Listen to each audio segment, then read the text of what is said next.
కేవలం జ్ఞానమూర్తిం ద్వంద్వాతీతం గగనసదృశం తత్వమస్యాదిలక్ష్యం ఏకం నిత్యం విమలమచలం సర్వధీ సాక్షిభూతం భావాతీతం త్రిగుణరహితం సద్గురుం తం నమామి.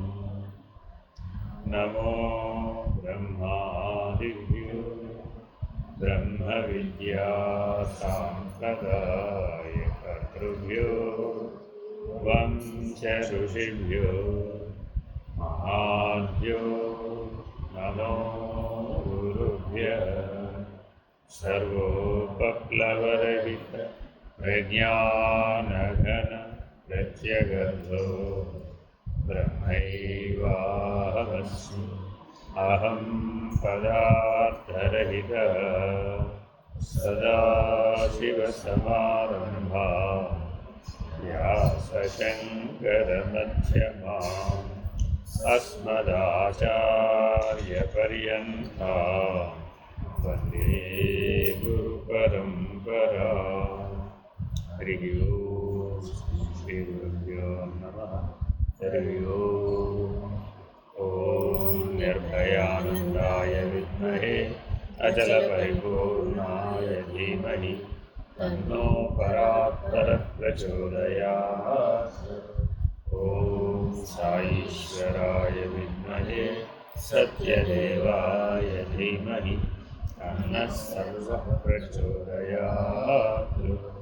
ఓం తత్పురుషాయ విద్మహే మహాదేవాయ ధీమహి తన్నో రుద్రః ప్రచోదయాత్. ఓం సద్గురురూపాయ విద్మహే జ్ఞానబోధామృతాయ ధీమహి తన్నో శ్రీ విద్యాసాగరః ప్రచోదయాత్. ఓం స్వాత్మానందాయ విద్మహే అచలపరిపూర్ణానందాయ ధీమహి తన్నో దేశికేంద్ర ప్రచోదయాత్. ఓం నమస్కందాయ విద్మహే ఋషిసాక్షాత్ ధీమహి తన్నో రమణః ప్రచోదయాత్. హరి ఓం. శ్రీ గురుభ్యో నమః. హరి ఓం. మనం జ్యేష్ఠ పౌర్ణమి సందర్భంగా ఒక చిన్న గ్రంథం అండి ఇది. మామూలుగా అయితే అరగంటలో చదివేసేయచ్చు, ఎవరికి వాళ్ళు చదువుకుంటే అరగంటలో అయిపోతుంది. వేదాంత సిద్ధాంత కౌముది. ఇది వాస్తవానికి విశిష్టాద్వైత గ్రంథం. అంటే ఇందులో చేపట్టిన విచారణా విధానం అంతా దేంట్లోనంటే విశిష్టాద్వైత విధానం. అంటే అద్వైతంలోనూ ఆత్మవిచారణే చేస్తాం, విశిష్టాద్వైతంలో కూడా ఆత్మవిచారణ చేస్తాం, ద్వైతంలో కూడా ఆత్మవిచారణ చేస్తాం. చేసే విధానంలో భేదం ఉంటుంది. అంటే అర్థం ఏమిటంటే తన అనుభవాన్ని ఆధారంగా స్వీకరించి ఈ మూడు సిద్ధాంతాలే. అయితే ఈ విశిష్టాద్వైతంలో జడ జీవ ఈశ్వర ఏమిటి వాళ్ళు ప్రతిపాదించేది? జగత్తు జడం. ఆ హోల్సేల్గా అందరూ ఒప్పుకున్నారు. ద్వైతం వాళ్ళు కూడా జగత్తు జడమనే ఒప్పుకున్నారు. మరి జీవుడు ఈశ్వరుడు ఒప్పుకోలేదా? వాళ్ళు ఒప్పుకున్నారు. విశిష్టాద్వైతం కూడా ఒప్పుకుంది. కాకపోతే సత్యత్వ బుద్ధి, ఈ సత్యత్వ బుద్ధిని ఎక్కడ పెడతాము, ఆ నిర్ణయాన్ని ఎక్కడ పెడతాము అన్నదాన్ని బట్టి సిద్ధాంత భేదమే. ఉదాహరణ చెప్తాను. బాల్యంలో మనం అందరం జీవించాం కదా, అప్పుడు మనకి ఏది సత్యం? అప్పుడు అనుభవంలో ఏది ఉందో అదే సత్యం. యవ్వనానికి వచ్చాం, అది అనుభవం పూర్తి చేశాం కదా, అప్పుడేం సత్యం అయ్యా అంటే అప్పుడేది అనుభవం అదే సత్యం. ఎరా నీ బాల్యం సంగతి ఏమిటిరా అని అడిగాం. అడిగితే అప్పుడేమన్నాడు? అది ఎప్పుడో అయిపోయింది లేవా, అప్పుడు తెలియదు, అప్పుడు తెలవని దశ అయితే మనం ఏం చేస్తాం, ఇప్పుడు అన్నీ తెలుసుకున్నాను అన్నాడు. అబ్బా ఆహా అన్నీ తెలిసిపోయినాయి ఏమిటి నీకు? అయితే ఆ సత్యత నిర్ణయం అయిందా అన్న. ఇప్పుడేది అనుభవ సత్యమో అది సత్యమే అన్నాడు. సరే అది అయిపోయింది. పెళ్లి చేసి మళ్ళీ వాడి పిల్లలు అన్నాడు, కౌమార దశకు వచ్చాడు. ఇప్పుడు ఏమిట్రా అన్నాం. ఇప్పుడు ఏమిటంటే ఇప్పుడు ఇదే అనుభవ సత్యం అన్నాడు. అదేమిట్రా అంతకుముందు మరి మనం అది సత్యం అన్నావు కదరా అంటే, అప్పుడు అది అలా అనిపించింది, ఇప్పుడు ఇది ఇలా అనిపించింది. ఇప్పుడు ఏది సత్యం? బాల్యం సత్యమా, యవ్వనం సత్యమా, కౌమారం సత్యమా? తేల్చుకునే లోపల వృద్ధాప్యం వచ్చింది. ఇప్పుడు ఏమిటి సత్యం అని అడిగాను. ఇప్పుడేమన్నాడు? ఇప్పుడు ఇది నడుస్తుంది, ఇదే సత్యం. కాబట్టి మానవ జీవితం అంతా ఎట్లా ఉందంటే ఇప్పుడు ఎప్పుడు ఏది నడుస్తూ ఉంటే, ఎప్పుడు నీకు అనుభూతి నిర్ణయంగా ఏది ఉంటే దాన్నే సత్యం అని అనుకుంటున్నావు. కానీ సత్యం అంటే ఇలా మారనిది కదా. బాల్యంలో ఒకటి సత్యం, యవ్వనంలో మరొకటి సత్యం, కౌమారంలో మరొకటి సత్యం, వృద్ధాప్యంలో మరొకటి సత్యం. అంటే అలా మారిపోయేది కాదుగా. సత్యం అంటేనే అర్థం ఏమిటి? మారనిది ఏదో అది సత్యం అంతే. అయితే పెద్దలు ఏమన్నారంటే, అద్వైత దృష్టి కలిగిన వాళ్ళు, ఒరే బాల్యంలో అనుభవించింది ఆ నేనునే, యవ్వనంలో అనుభవించింది కూడా ఆ నేనే, కౌమారంలో అనుభవించింది కూడా ఆ నేనే, వృద్ధాప్యం అనుభవిస్తున్నది కూడా ఎవరేమిటి? ఆ నేనే. ఏమన్నా 4 నేలు వచ్చినాయా? ఉన్నది ఒక నేనేగా. మరి ఆ ఒక నేను అయితే జీవుడు అనాలి, లేకపోతే ఈశ్వరుడు అనాలి, అంతేగా. మరి జగత్తు సంగతి ఏమిటండి అని అడిగారు. జగత్తు కూడా నాకు కనబడుతుందిగా, సత్యమేగా అన్నాడు. జగత్తు కూడా సత్యం యొక్క మరొక కోణం అయ్యా అన్నాడు. సత్యానికి ఎన్నో ముఖాలు ఉన్నాయి. అనంతావై. ఈశ్వరుడికి ఎన్ని ముఖాలు ఉన్నాయంటే అనంతావై, ఎన్నో ముఖాలు ఉన్నాయి. మరి అనంతావై విష్ణు అన్నప్పుడు ఆయనకి జగత్తు కూడా ఒక ముఖం, ఈశ్వరుడు కూడా ఒక ముఖం, జీవుడు కూడా మరో ముఖం, బ్రహ్మాండం మరో ముఖం, విశ్వం మరో ముఖం. అలా ఎన్నో ముఖాలు ఉన్నాయి ఆ విష్ణువుకి. ఆ ఒక్క విష్ణువునే జగత్తుగాను చూస్తున్నావు, ఆ ఒక్క విష్ణువునే జీవుడుగాను చూస్తున్నావు, ఆ ఒక్క విష్ణువునే ఈశ్వరుడుగా కూడా చూస్తున్నావు, ఆ ఒక్క విష్ణువునే 33 కోట్ల దేవతలుగా చూస్తున్నావు, ఆ ఒక్క విష్ణువునే 14 లోకాలుగా చూస్తున్నావు, ఆ ఒక్క విష్ణువునే అనేక కోటి బ్రహ్మాండాలుగా దర్శిస్తావు. ఇప్పుడు అంతటా వ్యాపకమై ఉన్న విష్ణువు ఒకడు కాదేవిటి? వేరు వేరేనంటావా? అనలేవు కదా. అలాగే నీ జీవితంలో ఎన్ని దశలు ఉన్నప్పటికీ ఆ అన్ని దశలలో ఉన్నవాడెవడు? ఒక నేనే. అక్కడ విష్ణువు ఒకడే, ఇక్కడ నేను కూడా ఒకటే. ఆ ఏకత్వం అన్న లక్షణం దగ్గర ఏమీ భేదం లేదు. మరి ఆ ఏకత్వం అన్నప్పుడు నానాత్వానికి అవకాశం లేదుగా. ఏదో ఒకటి ఒప్పుకోవాలి. నానాత్వాన్నన్నా ఒప్పుకోవాలి, లేదా ఏకత్వాన్నన్నా ఒప్పుకోవాలి. నేను 4 గదుల్లోనూ ఉంటానండి. పూజ గదిలో పూజ చేసేటప్పుడు భక్తుడివి, వంట గదిలో భోజనం చేసేటప్పుడు భక్తవి, నిద్రగదిలో నిద్రపోయేటప్పుడు మరోటి సుఖి, ఇంకో గదిలోకి వెళ్ళి ఏడిచేటప్పుడు దుఃఖి. ఇప్పుడు 4 గదిలో 4 ఉన్నారా? ఒకడేమన్నాడా? అవడ.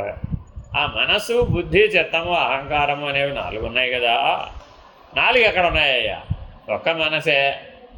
ఆలోచించినప్పుడు మనసు, నిర్ణయించినప్పుడు బుద్ధి, వాసనామయమైన ప్రేరణను పొందినప్పుడు చిత్తము, నేనే కర్త నేనే భోక్త అని అనుకున్నప్పుడు అహంకారం. ఒక్కటే 4 రూపాల్లోనూ పనిచేస్తుంది. వస్తువు ఒకటే, అంతఃకరణం అనేది ఒకటే, 4 కాదు. కానీ నీకు అనుభవంలో ఎలా కనబడుతుంది? 4గా కనబడదు. కానీ ఆ 4 సత్యం కాదు కదా, ఒకటి మాత్రమే సత్యం కదా. కాబట్టి నానాత్వం అనేది కల్పితం, నానాత్వం అనేది తాత్కాలికం. కల్పితం అంటే ఉద్దేశం ఏంటి? తాత్కాలికం, కాసేపే. కళలో నానాత్వం అంతా వచ్చిందండి, ఎప్పుడు పోయింది? మేలుకొట్టే పోయింది. కాబట్టి అప్పుడు నానాత్వం భ్రాంతి అని తేలిపోలే. ఒక అవస్థలో ఉండి మరొక అవస్థలో ఎప్పుడైతే లేదు, ఒక దశలో ఉండి మరొక దశలో ఎప్పుడైతే లేదు, దానికి సత్యత్వాన్ని ఆపాదించడానికి వీలు కావడం లేదు. అలా ఉండటాన్ని అసత్ లక్షణం అని అంటారు. ఒకప్పుడు ఉండి ఒకప్పుడు లేకపోవడాన్ని ఏమంటారు? అసత్ లక్షణం అంటారు. తత్కాలవత్ సత్యం. దాన్ని మరో పద్ధతిలో చెప్పాలంటే ఏంటంటే తత్కాలవత్ సత్యం అంతే.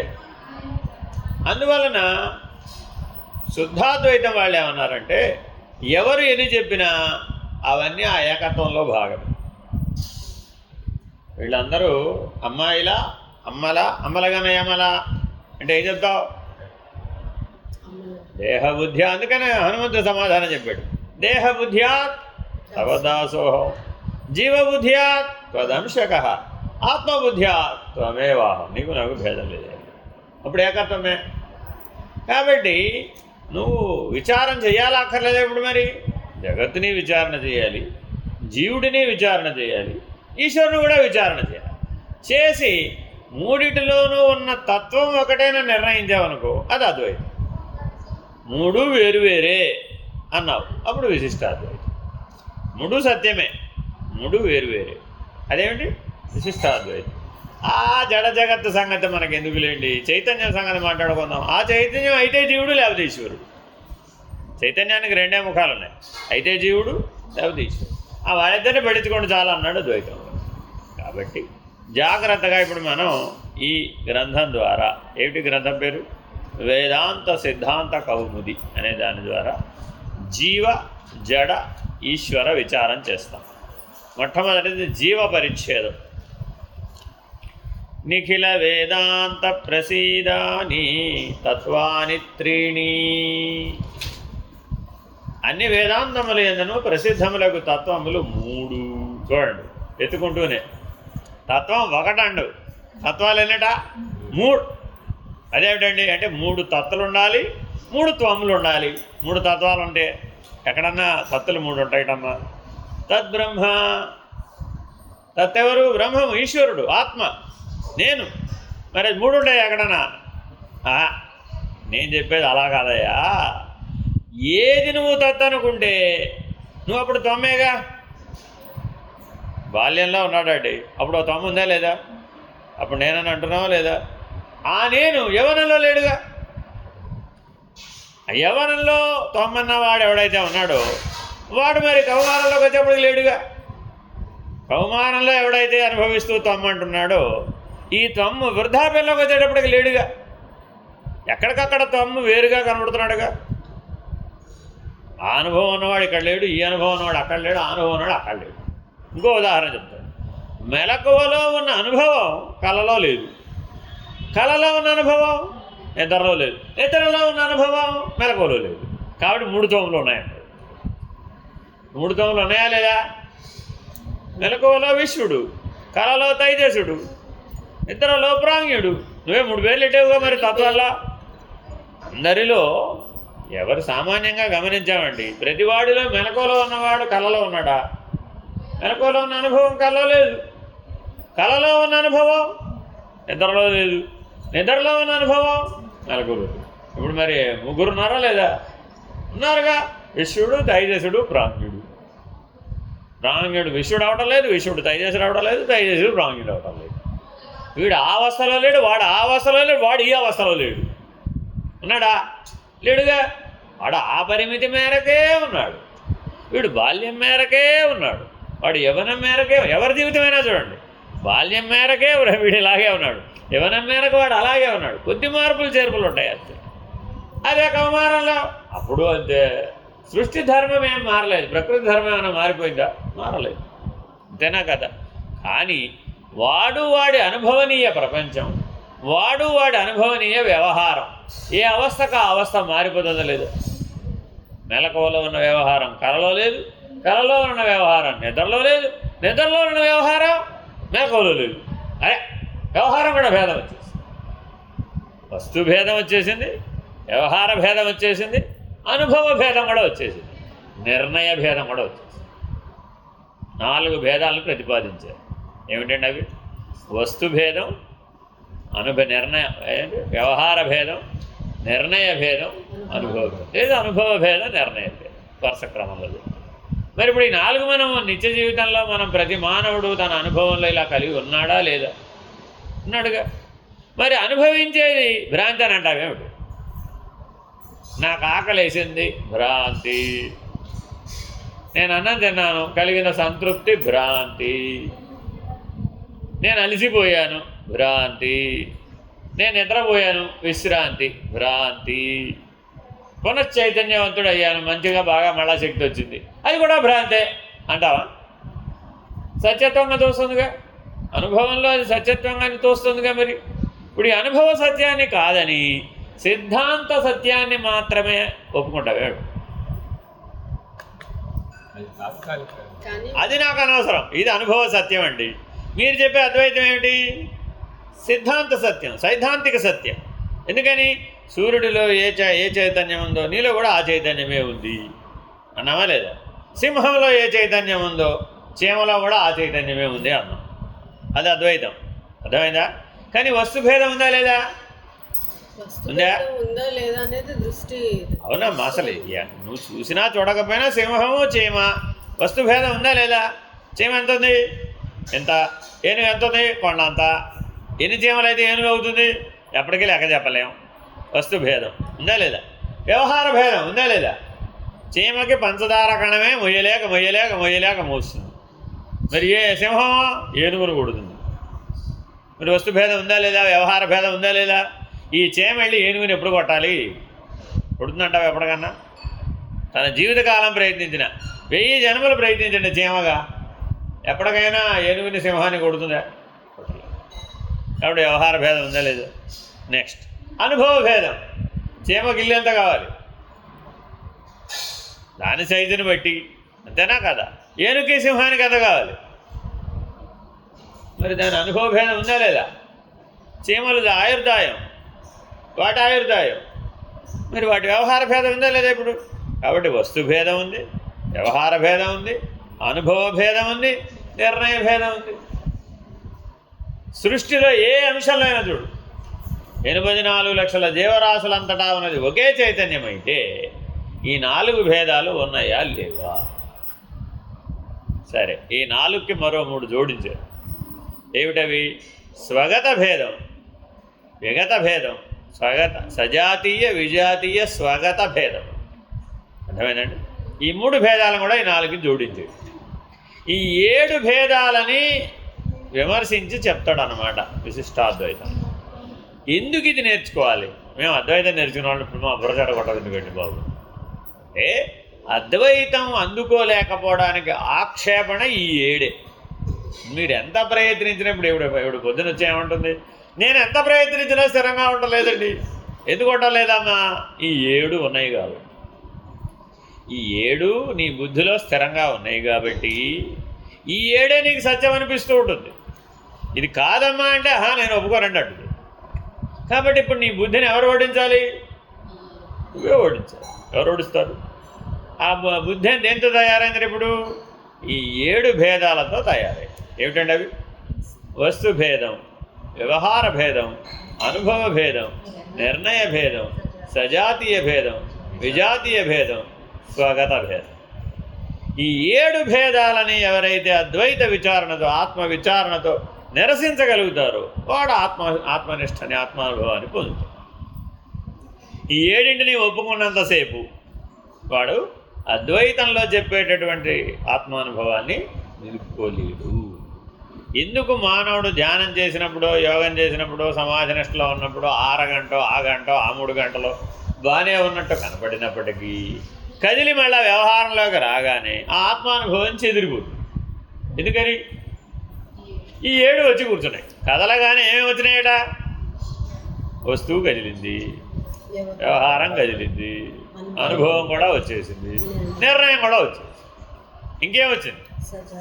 సజాతీయ విజాతీయ స్వాగత భేదం. ఏంటి సజాతీయ భేదం అంటే? వాళ్ళు ఎదురుకుండా వాళ్ళ అత్తగారు ఉందనుకోండి, సపోజ్ లేదనుకో ప్రస్తుతానికి, వాళ్ళ అత్తగారితో కలిసి ఉందనుకోండి ఒక కోడలు గారు. పొద్దున్న లేచిన దగ్గర రాత్రి నిద్రపోయేదాకా ఎవరితో పోల్చుకుంటూ అదేమిటి? కోడలు గారు ఎక్కడ, అత్తగారు ఎక్కడ? కోడలు గారు ఇవాళ నిన్నగాక మొన్న వచ్చింది, అత్తగారు ఆ ఇంటికి ఎప్పుడు వచ్చింది? ఓ 25-30 ఏళ్ల క్రితం వచ్చింది. మరి ఇద్దరికీ ఒకే రకమైన గౌరవం, ఒకే రకమైన అనుభవం, ఒకే రకమైనటువంటి విధానం, జీవనం ఉంటుందంటావా? ఉండదు కదా. కానీ కోడలు ఎంతసేపు ఎవరితో పోల్చుకుంటూ ఉంటుంది? ఒరే రామా, సజాతీయం. నేను స్త్రీనే, ఆవిడ స్త్రీయే కదా. నేను అమ్మాయినే, ఆవిడ అమ్మాయే. నేను అమ్మనే, ఆవిడ అమ్మే. నేను అమ్మలగానే అమ్మనే, ఆవిడ అమ్మలగానే అమ్మే. కాదా? సజాతీయం, అవునా కాదా? సరే, ఇంతలో వాళ్ళ ఆయన గారి ప్రసక్తి వచ్చింది. వాళ్ళ ఆయన గారి ప్రసక్తి రాగానే విజాతీయం, రెండో భేదం వచ్చేసి. ఏమిటి? మామగారు ఒకలాగా ఉన్నాడు, వాళ్ళ ఆయన ఒకలాగా ఉన్నాడు. వాళ్ళిద్దరు ఒకటంటే ఒప్పుకోదు. చూడండి, నేను మా అత్తగారు మాత్రం సజాతీయ భేదంతో చూసుకోకపోతే మామగారిని భర్త గారి దగ్గరకు వచ్చేటప్పటికి విజాతీయ భేదం. వాళ్ళ ఆయన, మా ఆయన స్వభావం వేరే, ఈయన స్వభావం వేరే, ఆయన ఇష్టాయిష్టాలు వేరే, ఈయన ఇష్టాయిష్టాలు వేరే. ఆ విజాతీయ దృష్టితో చూసింది. ఇప్పుడు అక్కడ కూడా ఏం భేదం వచ్చేసింది, విజాతీయ భేదం. వాళ్ళు పురుషులండి, మేము స్త్రీలం, అయినా మా గొడవలు మీకు ఎందుకండి, మీరు కూడా అవతలకి. అసలు వాళ్ళ అబ్బాయి వాళ్ళ ఆయన వచ్చి ఏదో చెప్పాడండి, ఏమి గొడవ కాదు, అసలు ఆడవాళ్ళ గొడవలో మీ పురుషులు గొడవ పెట్టి, మీ పురుషులు విజాతీయులు, మీరు కూడా అవుతారు, మేము స్త్రీ జాతి, మా జాతి వేరే, మీ జాతి వేరే. మళ్ళీ భేదం వచ్చింది.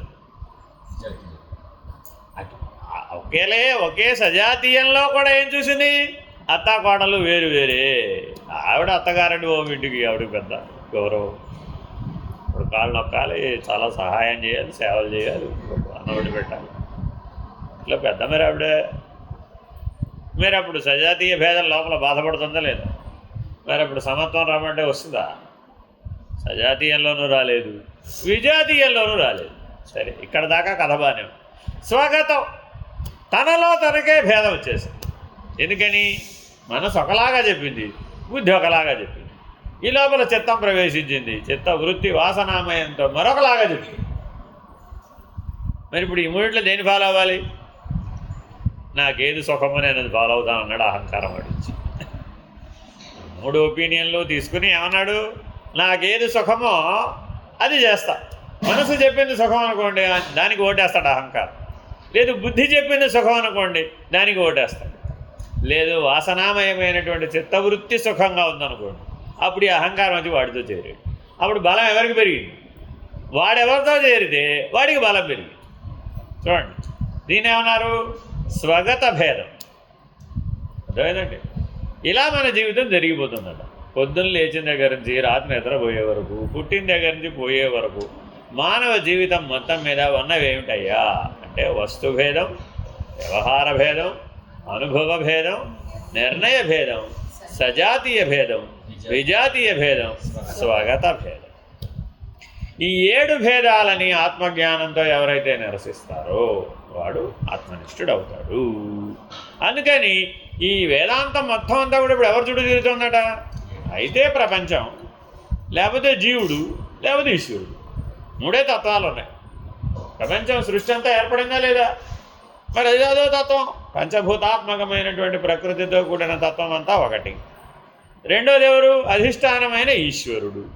మూడోది ఎవరు? నేను. నువ్వు ఉన్నావా లేదా? నువ్వు లేకపోతే అసలు గొడవ లేదు.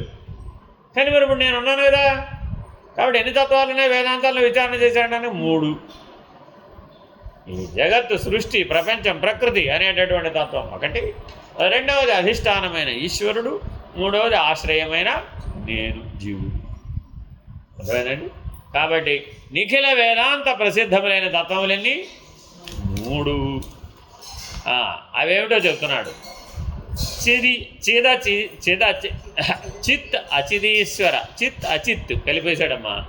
చిదచిత్ ఈశ్వర భేదాత్, చిదచిత్ ఈశ్వర భేదాత్, అది సూత్రం. అంటే ఏమిట? చిత్ చైతన్యం, కదిలేది. అచిత్ కదలనిది. ఈశ్వరుడు అధిష్టానం. అర్థమైందండి? చిత్తు, అచిత్తు, ఈశ్వరుడు. ఇదే విషయాన్ని అవతార మెహర్ బాబా భగవద్వచనంలో ఎత్తుకున్నాడు. ఆయన కూడా ఇదే చెప్తాడు. చైతన్యము, అచైతన్యము భగవంతుడు. చైతన్యం, అచైతన్యం భగవంతుడు. ఇంతేగానే ఎంత వెతికినా సృష్టి అంతా ఏ వెతికితే ఏముంది? కదలని జడం, కదిలే చైతన్యం. ఈ రెండింటికి అధిష్టానమైన భగవంతుడు. సరే, అత్ర చిత్శబ్దేన జ్ఞానం ఉచ్యతే. ఇక్కడ చిత్ అంటే ఏమిటయ్యా? చైతన్యం అంటే ఏమిటయ్యా? జ్ఞానం. కదులుతున్నాడంటే దేంతో కదులుతున్నాడు? జ్ఞానంతోనే కదులుతున్నాడు. ఆ జ్ఞానం అనేది అనేక శక్తుల రూపాలలో పనిచేస్తుంది. ఆ జ్ఞానమే జ్ఞానశక్తి, ఆ జ్ఞానమే ఇచ్ఛాశక్తి, ఆ జ్ఞానమే క్రియాశక్తి. అసలు ఆ జ్ఞానమే లేకపోతే ఇచ్ఛ లేదు, క్రియ లేదు, జ్ఞానం లేదు. ఈ మంచం ఉందండి, ఈ మంచానికి ఇచ్ఛాశక్తి, క్రియాశక్తి, జ్ఞానశక్తి ఉందా అని అడిగాం. ఏమంటావు అప్పుడు? దానికి ఇచ్ఛాశక్తి ఏమిటి? దానికి ఇచ్ఛాశక్తి లేదు. దానికేమైనా పోనీ ఏమైనా పని చేస్తుందా? ఏమి పని చేయదు, క్రియాశక్తి లేదు. పోనీ ఏమైనా జ్ఞానం ఉందా దానికైనా? లేదరా బాబు. అంటే ఈ 3 శక్తిత్రయం లేనటువంటిది ఏదో అది అచిత్. అదేనండి. కాబట్టి ఇచ్ఛాక్రియలకు ఆధారం ఏమిటి? జ్ఞానమే. కాబట్టి చిత్ అనగా ఏమి? చైతన్యం అనగా ఏమంటే జ్ఞానమే. తచ్చద్విధం. మళ్ళా ఆ చిత్తు 2 విధములు, ఆ జ్ఞానం మళ్ళీ 2 రకాలుగా ఉందట. ఎలాగా? ధర్మి అధర్మి. అర్థమైందండి? ధర్మి అనియు అధర్మమనియు భేదములతో జ్ఞానం కలిగింది. మనలో జ్ఞానం 2 రకాలుగా ఉంది. ఏమిటది? ఏదన్నా చేయండి, వెంటనే మనలోంచి ఒకడు వస్తాడు ముందుకి, అది ధర్మం అంటాడు, లేకపోతే ఇది అధర్మం అంటాడు. ఇప్పుడు జ్ఞానంతో నిర్ణయించాల్సిందేగా. ధర్మాధర్మాలను నిర్ణయించాలండి. ఇదేంతో నిర్ణయించాలి? జ్ఞానంతోనే. అంతేనా కదా? ఇప్పుడు ఈయన అటువైపు కూర్చున్నాడండి, ఇందాక పూజ చేసేటప్పుడు మీరు ఇటువైపు కూర్చున్నారండి. మీకు ఎందుకు డౌట్ రాలేదు? ఏమంటే మీరు ఎప్పుడు అటే ఎందుకు కూర్చున్నారు, మీరు ఇటు ఎందుకు కూర్చొని నేను అటు కూర్చుంటానని మీకు ఎందుకు డౌట్ రాలేదు?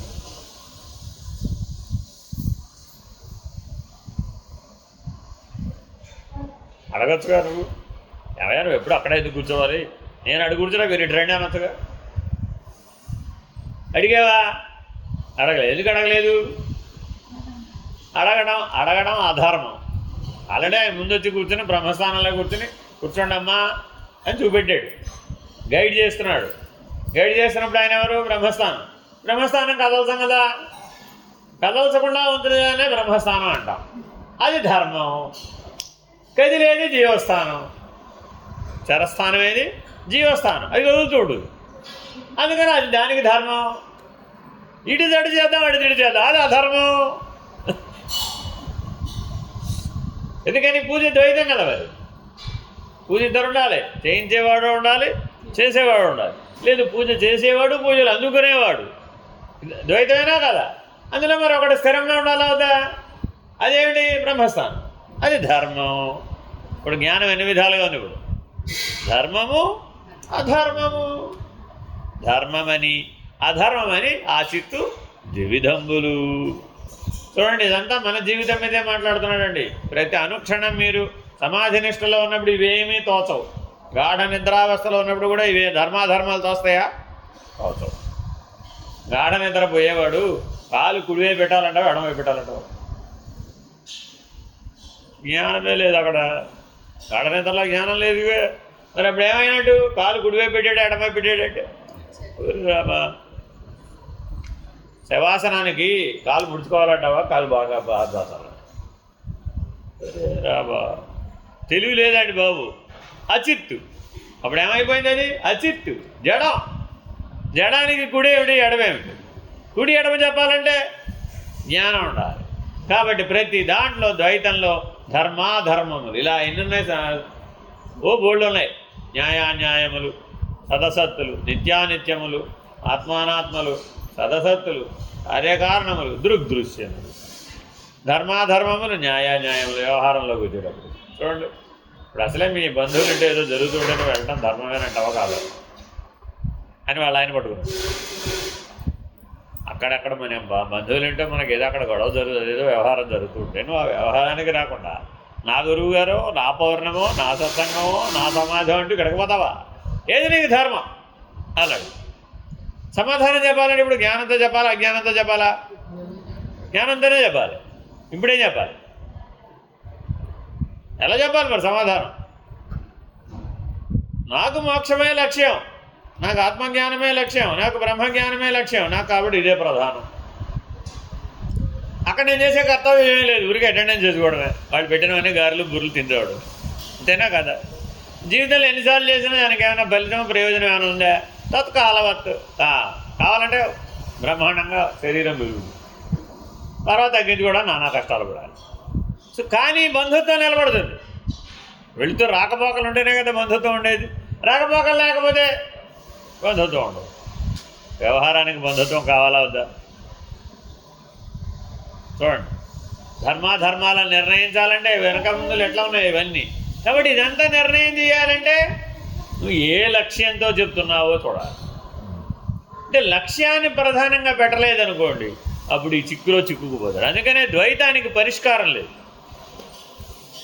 జీవుడు వేరే దేవుడు వేరే అనే దాంట్లో పరిష్కారం లేదు. ఆయన ఏం పరిష్కారం చెప్పలే. దేవుడు ఎప్పుడు దేవుడేరా బాబు, జీవుడు ఎప్పుడు జీవుడేరా బాబు, అదే పరిష్కారం పంపన్నాడు. ఎందుకని? జీవుడు చెంచాడు నీళ్లు, దేవుడు సముద్రం అవుతుంది నీళ్ళు. ఈ చెంచాడు నీళ్ళు సముద్రం ఎప్పుడవుతుందిరా బాబు, చీమ ఎప్పటికైనా అవుతుందంటావు అని ఎప్పుడు ఇలాంటివే పోలికలు చెప్తాడు ద్వైతంలో. నువ్వు ఎంత చెప్పినా కానీ చీమ అయినా ఏనుగుని చేయి చూద్దాం, చేయలేదు. చెంచాడు నీళ్ళని సముద్రం చేసి చూద్దాం, కాబట్టి అక్కడ ఏ దృష్టిలో మాట్లాడుతున్నాడు ఇప్పుడు? వస్తు భేదం, వ్యవహార భేదం, అనుభవ భేదం, నిర్ణయ భేదం, స్వగత భేదం, మళ్ళా సజాతీయ భేదం, విజాతీయ. చూడండి, ఒక్కసారి ద్వైతంలోకి దిగామా, రెండో దాన్ని ఒప్పుకున్నామా, వెంటనే 7 తేడాలు వచ్చాయి. తనలో తనకే తేడా, పక్కవాడితో తేడా, అసలు మొత్తమే తేడా. వాడు ఎప్పటికీ వీడు కాదు, వీడెప్పటికీ వాడు కాదు. మరి ఇప్పుడు దీనికి విశిష్టాద్వైతం ఒక పరిష్కారం చెప్పు. అన్నీ సత్యం అంటే గొడవ వదిలిపోలేదురా. జీవుడు జీవుడుగా సత్యం, ఈశ్వరుడు ఈశ్వరుడుగా సత్యం, జగత్తు జగత్తుగా సత్యం. అసలు నిన్నెవడ కలపన్నాడు? నిన్నెవడ కలపన్నాడయ్యా? దేనికి దానికే ఒప్పుకోవచ్చుగా. మెలకువకు మెలకువను ఒప్పుకో, సత్యం. కళని కళను ఒప్పుకో, సత్యం. నిద్రని నిద్రను ఒప్పుకో, సత్యం. ఏ గొడవ లేదు అని వీడు మధ్య మార్గ పరిష్కారాన్ని చూపెట్టాడు. అదంతా అనవసరం, నాకు తెలియదు. మెలకువ సత్యమేనా కదా, నాకు అనుభవంలో ఉంది కాబట్టి సత్యమే. కళలో ఉందా లేదా, ఆ రోజు కళలో వస్తున్నాయి పోతున్నాయి, ఆ అనుభవం సత్యమే. మరి గాఢ నిద్ర అదే అసలు అది తింటేనే కదా జీవితం అంతా కూడా, లేకపోతే నేను అది సత్యమే. ఒరే, ఇప్పుడు సత్యాలు ఎన్ని అయినాయి? ఏకం సద్బ్రహ్మ అన్న మౌలిక వాక్యం ఏమైపోయింది? అనేకం సద్బ్రహ్మ అనవలసి వచ్చింది. అర్థమైందండి? ఇది ఎక్కడికి దారి తీసిందంటే సృష్టికర్త లేదు అని ప్రతిపాదించడానికి వీలైంది. సృష్టి మాత్రమే ఉంది, సృష్టికర్త లేడు అని అద్వైతం చెప్పింది. ఎందుకని? నువ్వు కర్త అనేవాడిని ప్రెసిపిటేట్ చేసి అక్కడ పెట్టావు కాబట్టి వాడు వేరే చెప్పవచ్చు.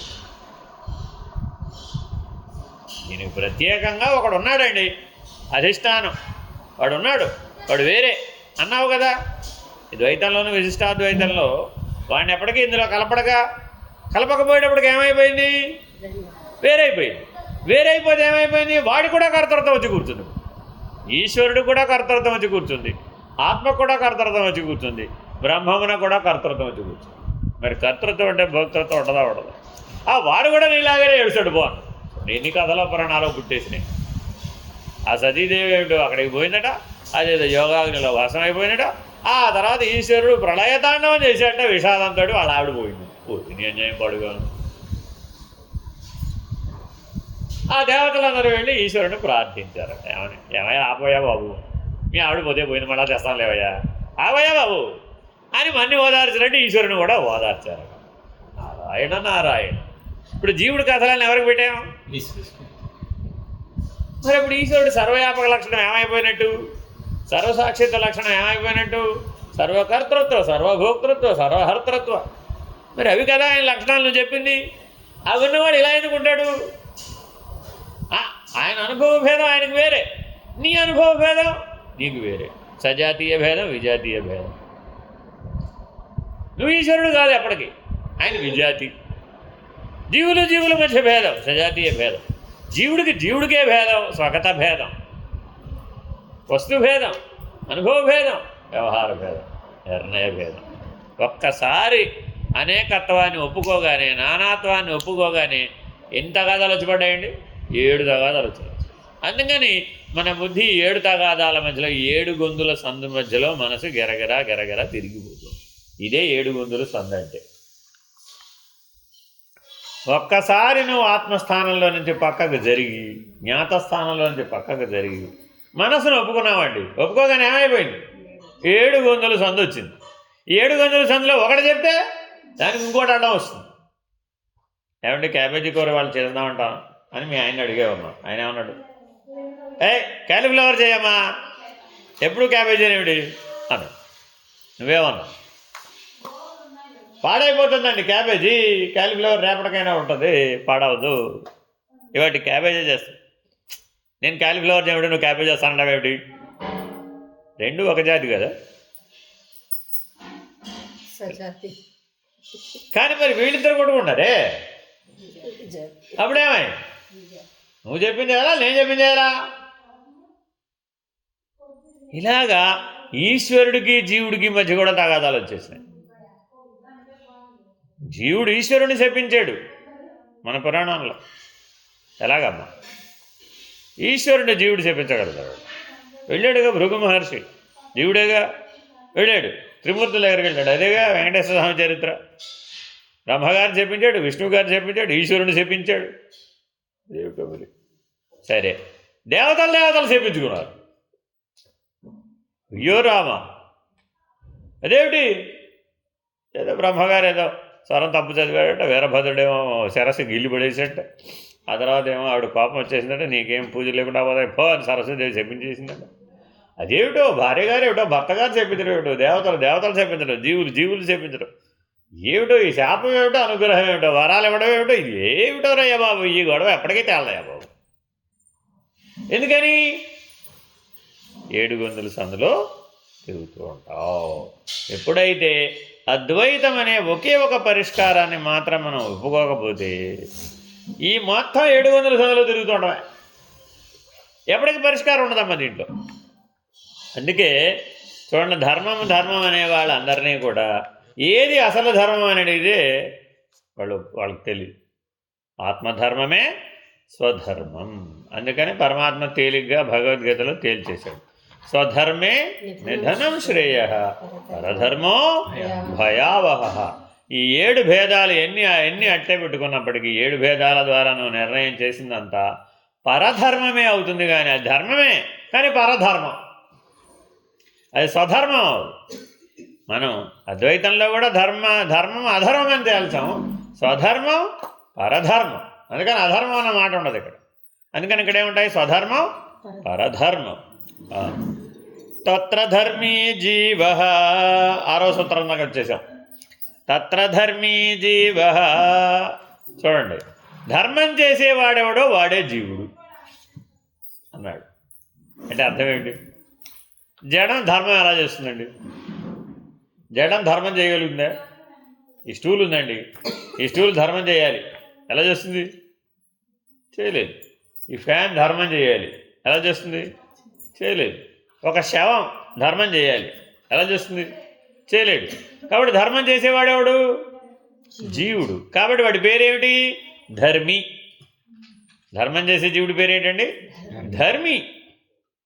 అర్థమైందండి? వాడికి ఆ జ్ఞానం ఉండాలా అక్కర్లేదా? మరి ఇప్పుడు ఆ ధర్మం అనే ఆచరణ చేయాలి అంటే ఏది ధర్మమో తెలిసిన జ్ఞానం ఉండాలా అక్కర్లేదా? ఉండాలి. మరి అది లేకపోతే అలాగా ఆ ధర్మం అనే జ్ఞానం కలిగి ఆ ధర్మమును ఆచరించబడేవాడో వాడే ధర్మి, వాడే జీవుడు. తదాశ్రితం జ్ఞానం ధర్మ. జీవుడు పొందిన జ్ఞానం ధర్మం అన్నది. చూడండి, మళ్ళా ధర్మం అనగా ఏమి? జ్ఞానమే ధర్మం, అంతే. అజ్ఞాన ధర్మం అని అంటారేమిటి? మీకు ఏదో ఒక సంగతి తెలియదండి, దాని గురించి పూర్తిగా కూలంకషంగా తెలియనప్పుడు మరి దాన్ని ఆచరించడానికి వీలవుతుందా? మీ శ్రీమతి గారు నువ్వు డ్రైవింగ్ చేస్తూ ఉంటే ఎప్పటి నుంచో చూస్తుందయ్యా. ఎన్నేళ్ళని చూస్తుంది? 10 ఏళ్ళు 20 ఏళ్ళ నుంచి చూస్తుంది అనుకో సపోజ్. మరి 20 ఏళ్ళని చూస్తున్నావు కదా, నేను నీ సీట్లో నువ్వు నా సీట్లో కూర్చొని డ్రైవింగ్ చేయమ్మా అన్నావు. ఏమంటుంది అప్పుడు ఆవిడ? అది నా ధర్మం కాదు అని. అదేమిటమ్మా అన్న? అదే ఆ జ్ఞానం నాకు లేదు. డ్రైవింగ్ చేసే జ్ఞానం నాకు లేనప్పుడు నువ్వు ఆ పని చేయాలంటే చేయగలుగుతావా? చేయలేవు కదా. కాబట్టి ధర్మం అనే ఆచరణ చేయాలి అంటే ఏది ధర్మము అనే జ్ఞానం కూడా దాని వెనక ఉంటే తప్ప ఆ ధర్మం అనే ఆచరణ వీలు కావడం. కాబట్టి నీ జీవితం మొత్తం మీద ధర్మం అనే ఆచరణ అంతా దేని నుంచి చేసావు? నుంచే చేసావు. కాబట్టి నీ జీవితం ధర్మ ప్రధానమా జ్ఞాన ప్రధానమా? జ్ఞాన ప్రధానమే. జ్ఞానమునే ధర్మం అనే పేరుతో చెప్తున్నాం. అర్థమైందండి? చిన్నపిల్లవాడికి ఏమీ తెలియదు అన్నాడు. 8 ఏళ్ల లోపల పిల్లవాడికి ఏమీ తెలుసా? వాడికి ఏం తెలుసని చిన్నపిల్లవాడు ఏం తెలియదు. ఏమిటి తెలియదు వాడికి? ఇప్పుడు ధర్మమేదో అధర్మమేదో తెలియదు, జ్ఞానమేదో అజ్ఞానమేదో తెలియదు. కాబట్టి వాడిని దేని కింద లెక్కేసాం? అజ్ఞాని కింద లెక్కేసాం. 8 ఏళ్లలోపు ఏమైనా చేస్తే అది అజ్ఞానంతో చేశాడు కాబట్టి క్షమించవలసిందే. ఇప్పుడు 8 ఏళ్లలోపు పిల్లాడు వచ్చి తల్లిని కొడతాడు, వాడి కోపం వస్తే తల్లిని కొడతాడు. తల్లి ఏం చేయాలి? ఇప్పుడు ఏం చేయాలి?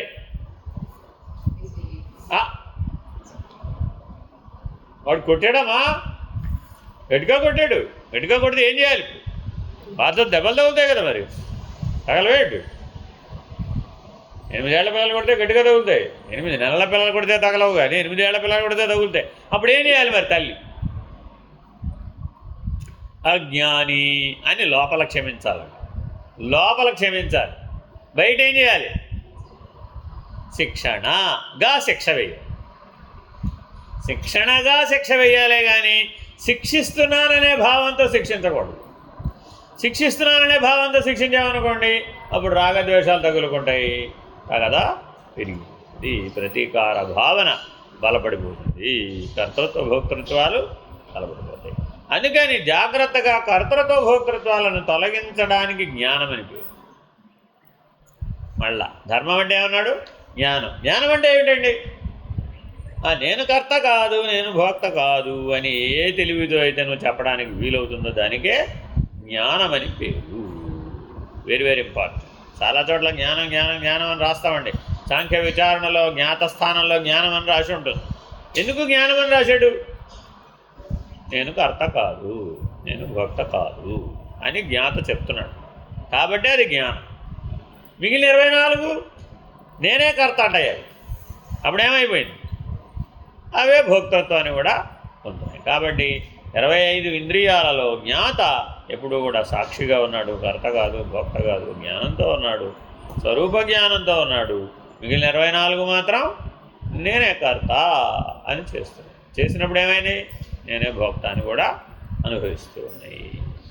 యద్వాచిత్వం చేతనత్వం, మళ్ళా ఇంకోటి చెప్పాడు.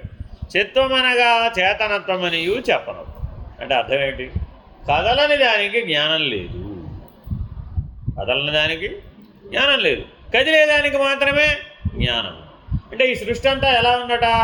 కదిలేది, కదలనిది, రెండే, చరము అచరము. కాబట్టి ఆ చరము ఏవైతే ఉన్నాయో అవి కదలడానికి కారణం ఏమిటి? జ్ఞానమే. ఇది కదలకపోవడానికి కారణం ఏమిటి? ఆ జ్ఞానం లేకపోవడమే. ధర్మాచరణ ఎందు దానికి ఆసక్తి లేదు, ఆ ధర్మం అంటే ఏమిటో తెలియదు, కాబట్టి అది జడస్వరూపంగా అలాగే ఉంది. అందుకని విగ్రహారాధన చేయవచ్చా మరి?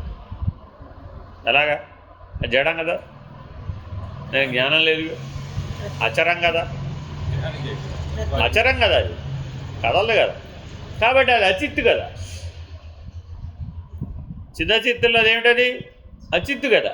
అచిత్తు ఎందుకు చిత్తును ఆరోపిస్తున్నాం, అది వేరే విషయం. అర్థమైందండి? అందుకని అధ్యారోప అపవాదం అనేటటువంటిది అద్వైత సిద్ధాంతంలోనే ఉంటుంది, కానీ మిగిలిన వాటిలో ఉండదు. వాళ్ళు ఒప్పుకోరు. అర్థమైందండి? మనం జగత్తునైనా బ్రహ్మమే అంటాం, జీవుడినైనా బ్రహ్మమే అని అంటాం, ఈశ్వరుడైనా బ్రహ్మమనియే అంటాం. ఎందుకని? ఉన్నది అదే కాబట్టి. ఉన్నది అదే నీకు ఎలా తెలుసు? నేను అధ్యారోప అపవాదం చేసి చూశాను కాబట్టి, నాకు సత్యదర్శనం అయింది కాబట్టి ఆ సత్యదర్శన అనుభవంతో చెప్తున్నాను. అధ్యారోప అపవాదం చేయకపోయినట్లయితే సత్యదర్శనం కాదు. ఈ 7 భేదాలు ఏమిటా? 7 భేదాలు బాగా గుర్తుండాలండి. వస్తుభేదం, వ్యవహార భేదం, అనుభవ భేదం, నిర్ణయ భేదం, స్వగత భేదం, సజాతీయ విజాతీయ భేదం. ఈ 7 భేదములు కూడా దేనికోసం పుట్టినాయి అంటే అధ్యారోప అపవాదం అనే సిద్ధాంతాల కోసం పుట్టినాయి. ఈ 7ంటిని కూడా ఒకే ఒక సిద్ధాంతంతో మనం తిరస్కరించవచ్చు. ఏమిటది? అధ్యారోప అపవాదం. కాబట్టి అద్వైతానికి మూల సూత్రం అధ్యారోప అపవాదం. ఈ 7 ద్వైతానికి విశిష్టాద్వైతానికి కూడా అవసరమైనటువంటి విచారణలు. బాగా గుర్తుపెట్టుకోవాలండి. ఈ ద్వైత విశిష్టాద్వైతాలు బాగా ఎవరికైతే తెలుస్తాయో వాళ్ళు అద్వైతంలో తొందరగా స్థిరపడతారు. లేకపోతే ఏమవుతుందంటే ఈ విచారణ అంత చేయకుండానే అద్వైతంలోకి వెళ్ళి కూర్చుంటాడు, లోపల మనోబుద్ధులు పరిపక్వత చెందవు. ఈ మాటికి ఇవే ప్రశ్నలు తలెత్తుతూ ఉంటాయి. ఇదే నువ్వు చేయాలి కదా, ఇదే చేయాల్సింది, ఎందుకు చేయనంటున్నావు? నేను ఒప్పుకోనట్టు. ఇది ధర్మం అని నాకు తెలుస్తోంది కదా, చెయ్యాలనిపిస్తోంది కదా. అర్థమైందా? వృద్ధాప్యంలో భార్య గారు భర్త గారితో ఉండాలట, వదిలేదట. వృద్ధాప్యంలో భార్య గారు భర్త గారితో ఉండాలంటావా, వదిలేదంటావా? లేదు, భర్త గారు భార్య గారితో ఉండాలంటావా, వదిలేదంటావా? ఎవరికే బోత్ వేసే, ఏది కరెక్ట్?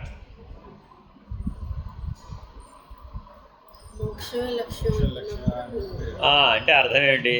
దానికంటే ముందు వానప్రస్థాశ్రమ ధర్మం సంగతి ఏమిటైంది అని అడగాలి. 50 ఏళ్ళు దాటగానే వేదం నిన్ను వానప్రస్థాశ్రమం స్వీకరించమంది కదా, అప్పుడు కదా వృద్ధాప్యం గొడవ, అంతేనా కదా? అప్పుడు 50కి వానప్రస్థాశ్రమం స్వీకరించి ఇద్దరూ మోక్షార్థులే కనుక జీవిస్తే అప్పుడు ఎవరెవరితో ఉన్నారనే గొడవ ఎందుకు వస్తుంది? అసలు రాదుగా. సమస్య ఇప్పుడు ఎక్కడుంది? వానప్రస్థమే లేదు, సన్యాసం గురించిన గొడవ. వదిలేటువంటి ఏమిటి? త్యజించడం సన్యాసం. త్యాగే నైకే అమృతత్వం మానసు, లోపల వదిలిపెట్టవయ్యా అని ఒక పద్య మార్గ పరిష్కారం చెప్పి వీటి లోపల వదిలిపెట్టారంటాడు. కానీ అది ఏ మేరకు సత్యమో పరమాత్మ గెరుగ, అంతేనా కాదా? ఎందుకని అడుగడుగునా ఆయన పక్కన కూర్చుంటాడు. ఏమమ్మా మంచినీళ్ళు పట్టరా, ఏమమ్మా అది పట్టరా, ఏమమ్మా ఇది టీ పట్టరా, ఏమమ్మా అని. ఆ టైం అయింది, అన్నం పెట్టలేదు, ఆ టైం అయింది, టిఫిన్ పెట్టలేదు, లేకపోతే వాడు బెల్లు కొట్టాడు తీయలేదు. ఈ లోపల ఎవడో బెల్లు కొడతాడు. ఈవిడ ధ్యానాన్ని కూర్చోగానే ఎవడో బెల్లు కొడతాడు. కరెక్ట్గా అదే కూడా. ఈవిడ ధ్యానాన్ని కూర్చోవడం వాడు బెల్లు కొట్టే సమయం అంతే. మరి అప్పుడు ఏం చేయాలి? నాకెవరో తెలదు బా అని ప్రశాంతంగా ఉండగలగాలి, అంతేనా కాదా? కానీ మరి ఎవరన్నా బెల్లు కొడితే తీయకపోతే ఏంటైపోద్ది? ఇప్పుడు మృత్యుదేవత వచ్చింది బెల్లు కొట్టింది అనుకోండి, ఇప్పుడు తలుపు తీయకపోతే లోపల రాదా? ఏమండి అర్థం ఉంది ఏమన్నా? ఈశ్వరుడే వచ్చి బెల్లు కొట్టాడు అనుకుందామండి, అప్పుడు మరి లోపలికి రాడా? అక్కడే ఉండిపోతాడా నువ్వు తలుపు తీపుతావు అంటే? అప్పుడు ఏమైపోయింది? వాళ్ళందరినీ ఏం చేసాం? ఇప్పుడు మన స్థాయికి దించేసి ఈ లోపల వాళ్ళ ఆయన వచ్చాడు సాయంత్రం. ఏమమ్మా ఎవరిని పంపించానని నాకు అర్థం కాదు, మొట్టించి పంపిస్తే నేను బెల్లి కొడుతూ తలుపు తీయలేదు. వాడు మళ్ళీ నా దగ్గరికి తిరిగి వచ్చాడు. తలుపు తీయడానికి కూడా కష్టమరా నీకు? ఇలా రోజువారీ వ్యవహారంలో మరి ఇలా ఉందా లేదా? ఉంది కదా. ఎందుకని? ఆశ్రమ ధర్మం మారలేదు కాబట్టి. అందుకని 50 లోపల గృహస్థాశ్రమం వాళ్ళకి సాధనలు వేరే, 50 దాటిన తర్వాత వానప్రస్థాశ్రమం వాళ్ళ సాధనలు వేరే. తురియాశ్రమం స్వీకరిస్తే, సన్యాసాశ్రమం స్వీకరిస్తే అప్పుడు ధర్మాలు వేరే. అందుకని ధర్మం అనేది జ్ఞానంతో ముడిపడుతుంది, వెరీ వెరీ ఇంపార్టెంట్. అదే మనం ఒక స్టూల్కి సన్యాసం ఇద్దామండి అంటే స్టూల్కి సన్యాసం ఎక్కడి నుంచి ఇస్తాం? దీనికి గృహస్థమే లేదు, దీనికి బ్రహ్మచర్యమే లేదు. 4 ఆశ్రమ ధర్మాలు చేయడానికి ఉన్నాయా? లేవు. ఎందుకని? దానికి ఆశ్రమం అనే జ్ఞానం లేదు అసలు దానికి. కాబట్టి చాలా జాగ్రత్తగా ఈ జగత్తుని, జీవుడిని, ఈశ్వరుణ్ణి విచారించేటప్పుడు ఏది జడము, ఏది చైతన్యము అనేటటువంటి దృష్టి స్పష్టంగా ఉండాలి. తచ్చ జ్ఞానాశ్రితత్వే సత్యణుత్వం, అది జ్ఞానమును ఆశ్రయించినది అణుస్వరూపమైనది. మనలో జ్ఞానం ఎంత ఉందండి? అణువే. ఆ సమయానికి బుద్ధిలో ఫ్లాష్ వచ్చిందా రాలేదా? ఇది చెయ్యాలి, లేదు ఇది చెయ్యబడాలి, లేదు ఇది జరగాలి, ఇలా ఉండాలి అనే నిర్ణయం ఎంతసేపట్లో కలిగిందట? ఒక అణుమాత్ర స్వరూపంతో ఆ నిర్ణయం కలుగుతుందట. బుద్ధిలో ఉన్న జ్ఞానం ఎంతండి అంటే ఒక అణుమాత్ర స్వరూపం. మరి పరమాత్మలో ఉన్న జ్ఞానం ఎంతండి అంటే మహత్ స్వరూపం. మనలో ఉన్న జ్ఞానం ఎంతంటే అణుస్వరూపం. మన న్యూరాన్ ఎంత? మన మెదడులో ఒక 96 ట్రిలియన్ల న్యూరాన్లు ఉన్నాయట. ట్రిలియన్లు, 96 ట్రిలియన్ల న్యూరాన్లు ఉన్నాయి ఈ మెదడులో. మరి అప్పుడు ఎంత ఉంటుంది? ఇది ఎంతో సూక్ష్మదర్శనంలో కూడా కనపడుతుందో లేదో తెలియదు, మైక్రోస్కోప్లో కూడా ఆ న్యూరాన్ చూడడం కష్టమే. ఎలక్ట్రానిక్ మైక్రోస్కోప్ అయితే తప్ప న్యూరాన్ కనపడదు.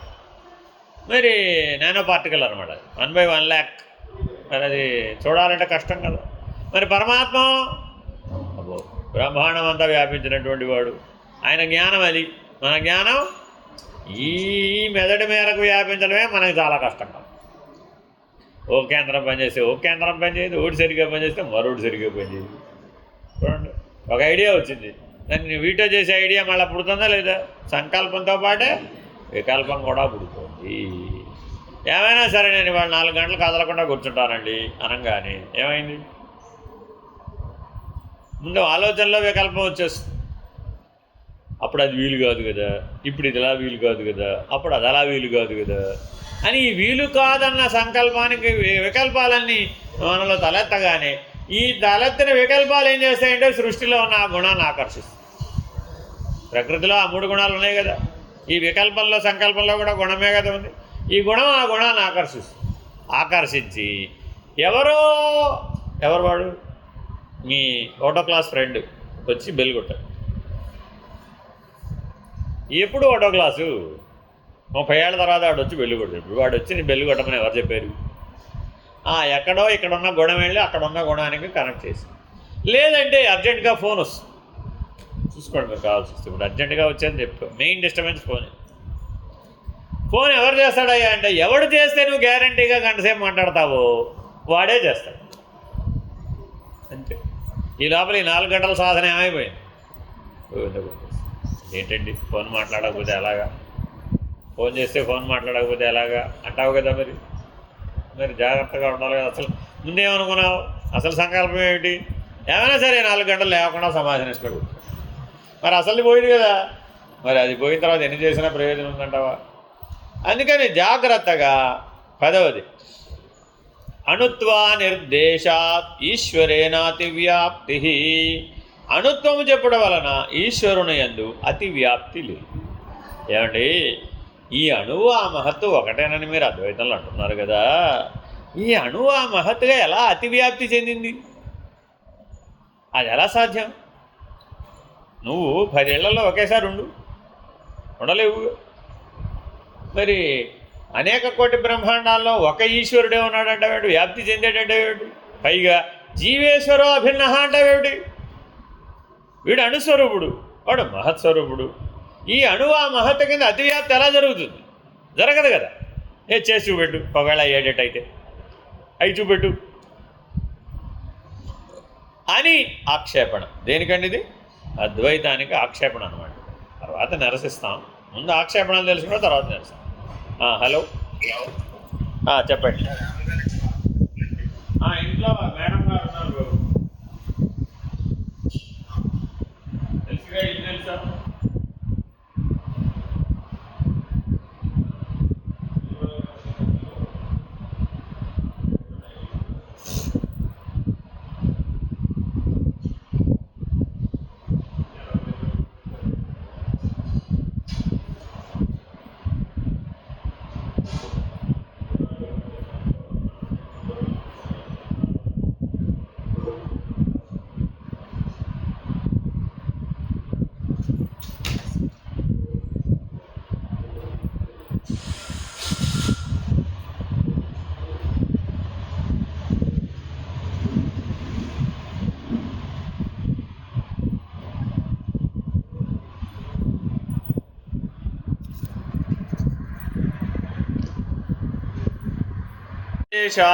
ఈశ్వరేనాతి వ్యాప్తి.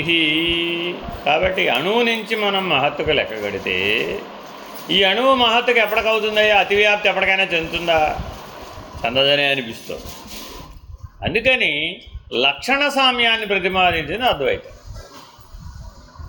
నువ్వు ఎట్లా అయితే సజాతీయ భేదం, విజాతీయ భేదం, స్వగత భేదంలో లక్షణ భేదమే కదా చూసుకుంటున్నావు, అలాగే జీవాత్మయందు పరమాత్మయందు జీవ బ్రహ్మలయందు ఉన్నది లక్షణ సామ్యమే కానీ వస్తు సామ్యం కాదు, వ్యవహార సామ్యం కాదు, అనుభవ సామ్యం కాదు, నిర్ణయ సామ్యం కాదు. నువ్వు చెప్పిన 7 మేము రిజెక్ట్ చేస్తాం. దేంతో? లక్షణ సామ్యంతో రిజెక్ట్ చేస్తాం. అర్థమైందండి? అక్కడున్న చైతన్యం ఏదైతే ఉందో ఇక్కడ కూడా ఆ చైతన్యమే ఉంది. ఎలాగా అన్నారు. దానికి ఒక ఉదాహరణ చెప్పి, పవర్ ప్రాజెక్టు ఎలక్ట్రిసిటీ ప్రొడ్యూస్ చేసేయండి. పవర్ ప్రాజెక్ట్లో ఉన్న ఎలక్ట్రిసిటీ అది కరెంటేనా కాదా? కరెంటే. మరి ఫ్యాన్లో ఉన్న కరెంటు కరెంటే. బల్బు 0 వాట్ బల్బులో ఉన్న కరెంటు అదేంటండి? ఈ 2 ఒకటే అలా అవుతుందండి. కరెంటుగా ఒకటే. వినిమయంలో భేదం ఉండవచ్చేమో కానీ, వినియోగంలో భేదం ఉండొచ్చేమో కానీ శక్తి రూపంలో భేదం లేదు. అంటే నువ్వు పదార్థవశాత్తుగా దిగొచ్చేసి మాట్లాడినప్పుడు ఏమైపోయింది? నానాత్వాన్ని ఒప్పుకోవచ్చు. కాబట్టి నువ్వు పదార్థం దాకా నిన్ను ఎవరు దిగిరమ్మన్నారు అసలు? ఇక్కడ పదార్థము, శక్తి, సాక్షి 3 ఉన్నాయి అక్కడ. ఇప్పుడు ఈ వివాదం అంతా ఎక్కడ వచ్చింది? పదార్థం దగ్గరకు వచ్చేప్పుడు వచ్చింది. ఉదాహరణ చెప్తా. ఇప్పుడు తిరగమతలో ఆవాలు, జీలకర్ర, మెంతులు, ఇంకేమేస్తారు? ఏదో ఇంగువ, కరివేపాకు, ఇంకేవో వేస్తావు కదా, అవన్నీ వేస్తే తిరగమాత, అంతేనా కదా? ఇందులో ఏదైనా ఒకటి లేకపోతే ఏమవుతుంది? ఏదైనా ఒకటి లేకపోతే ఏమవుతుంది?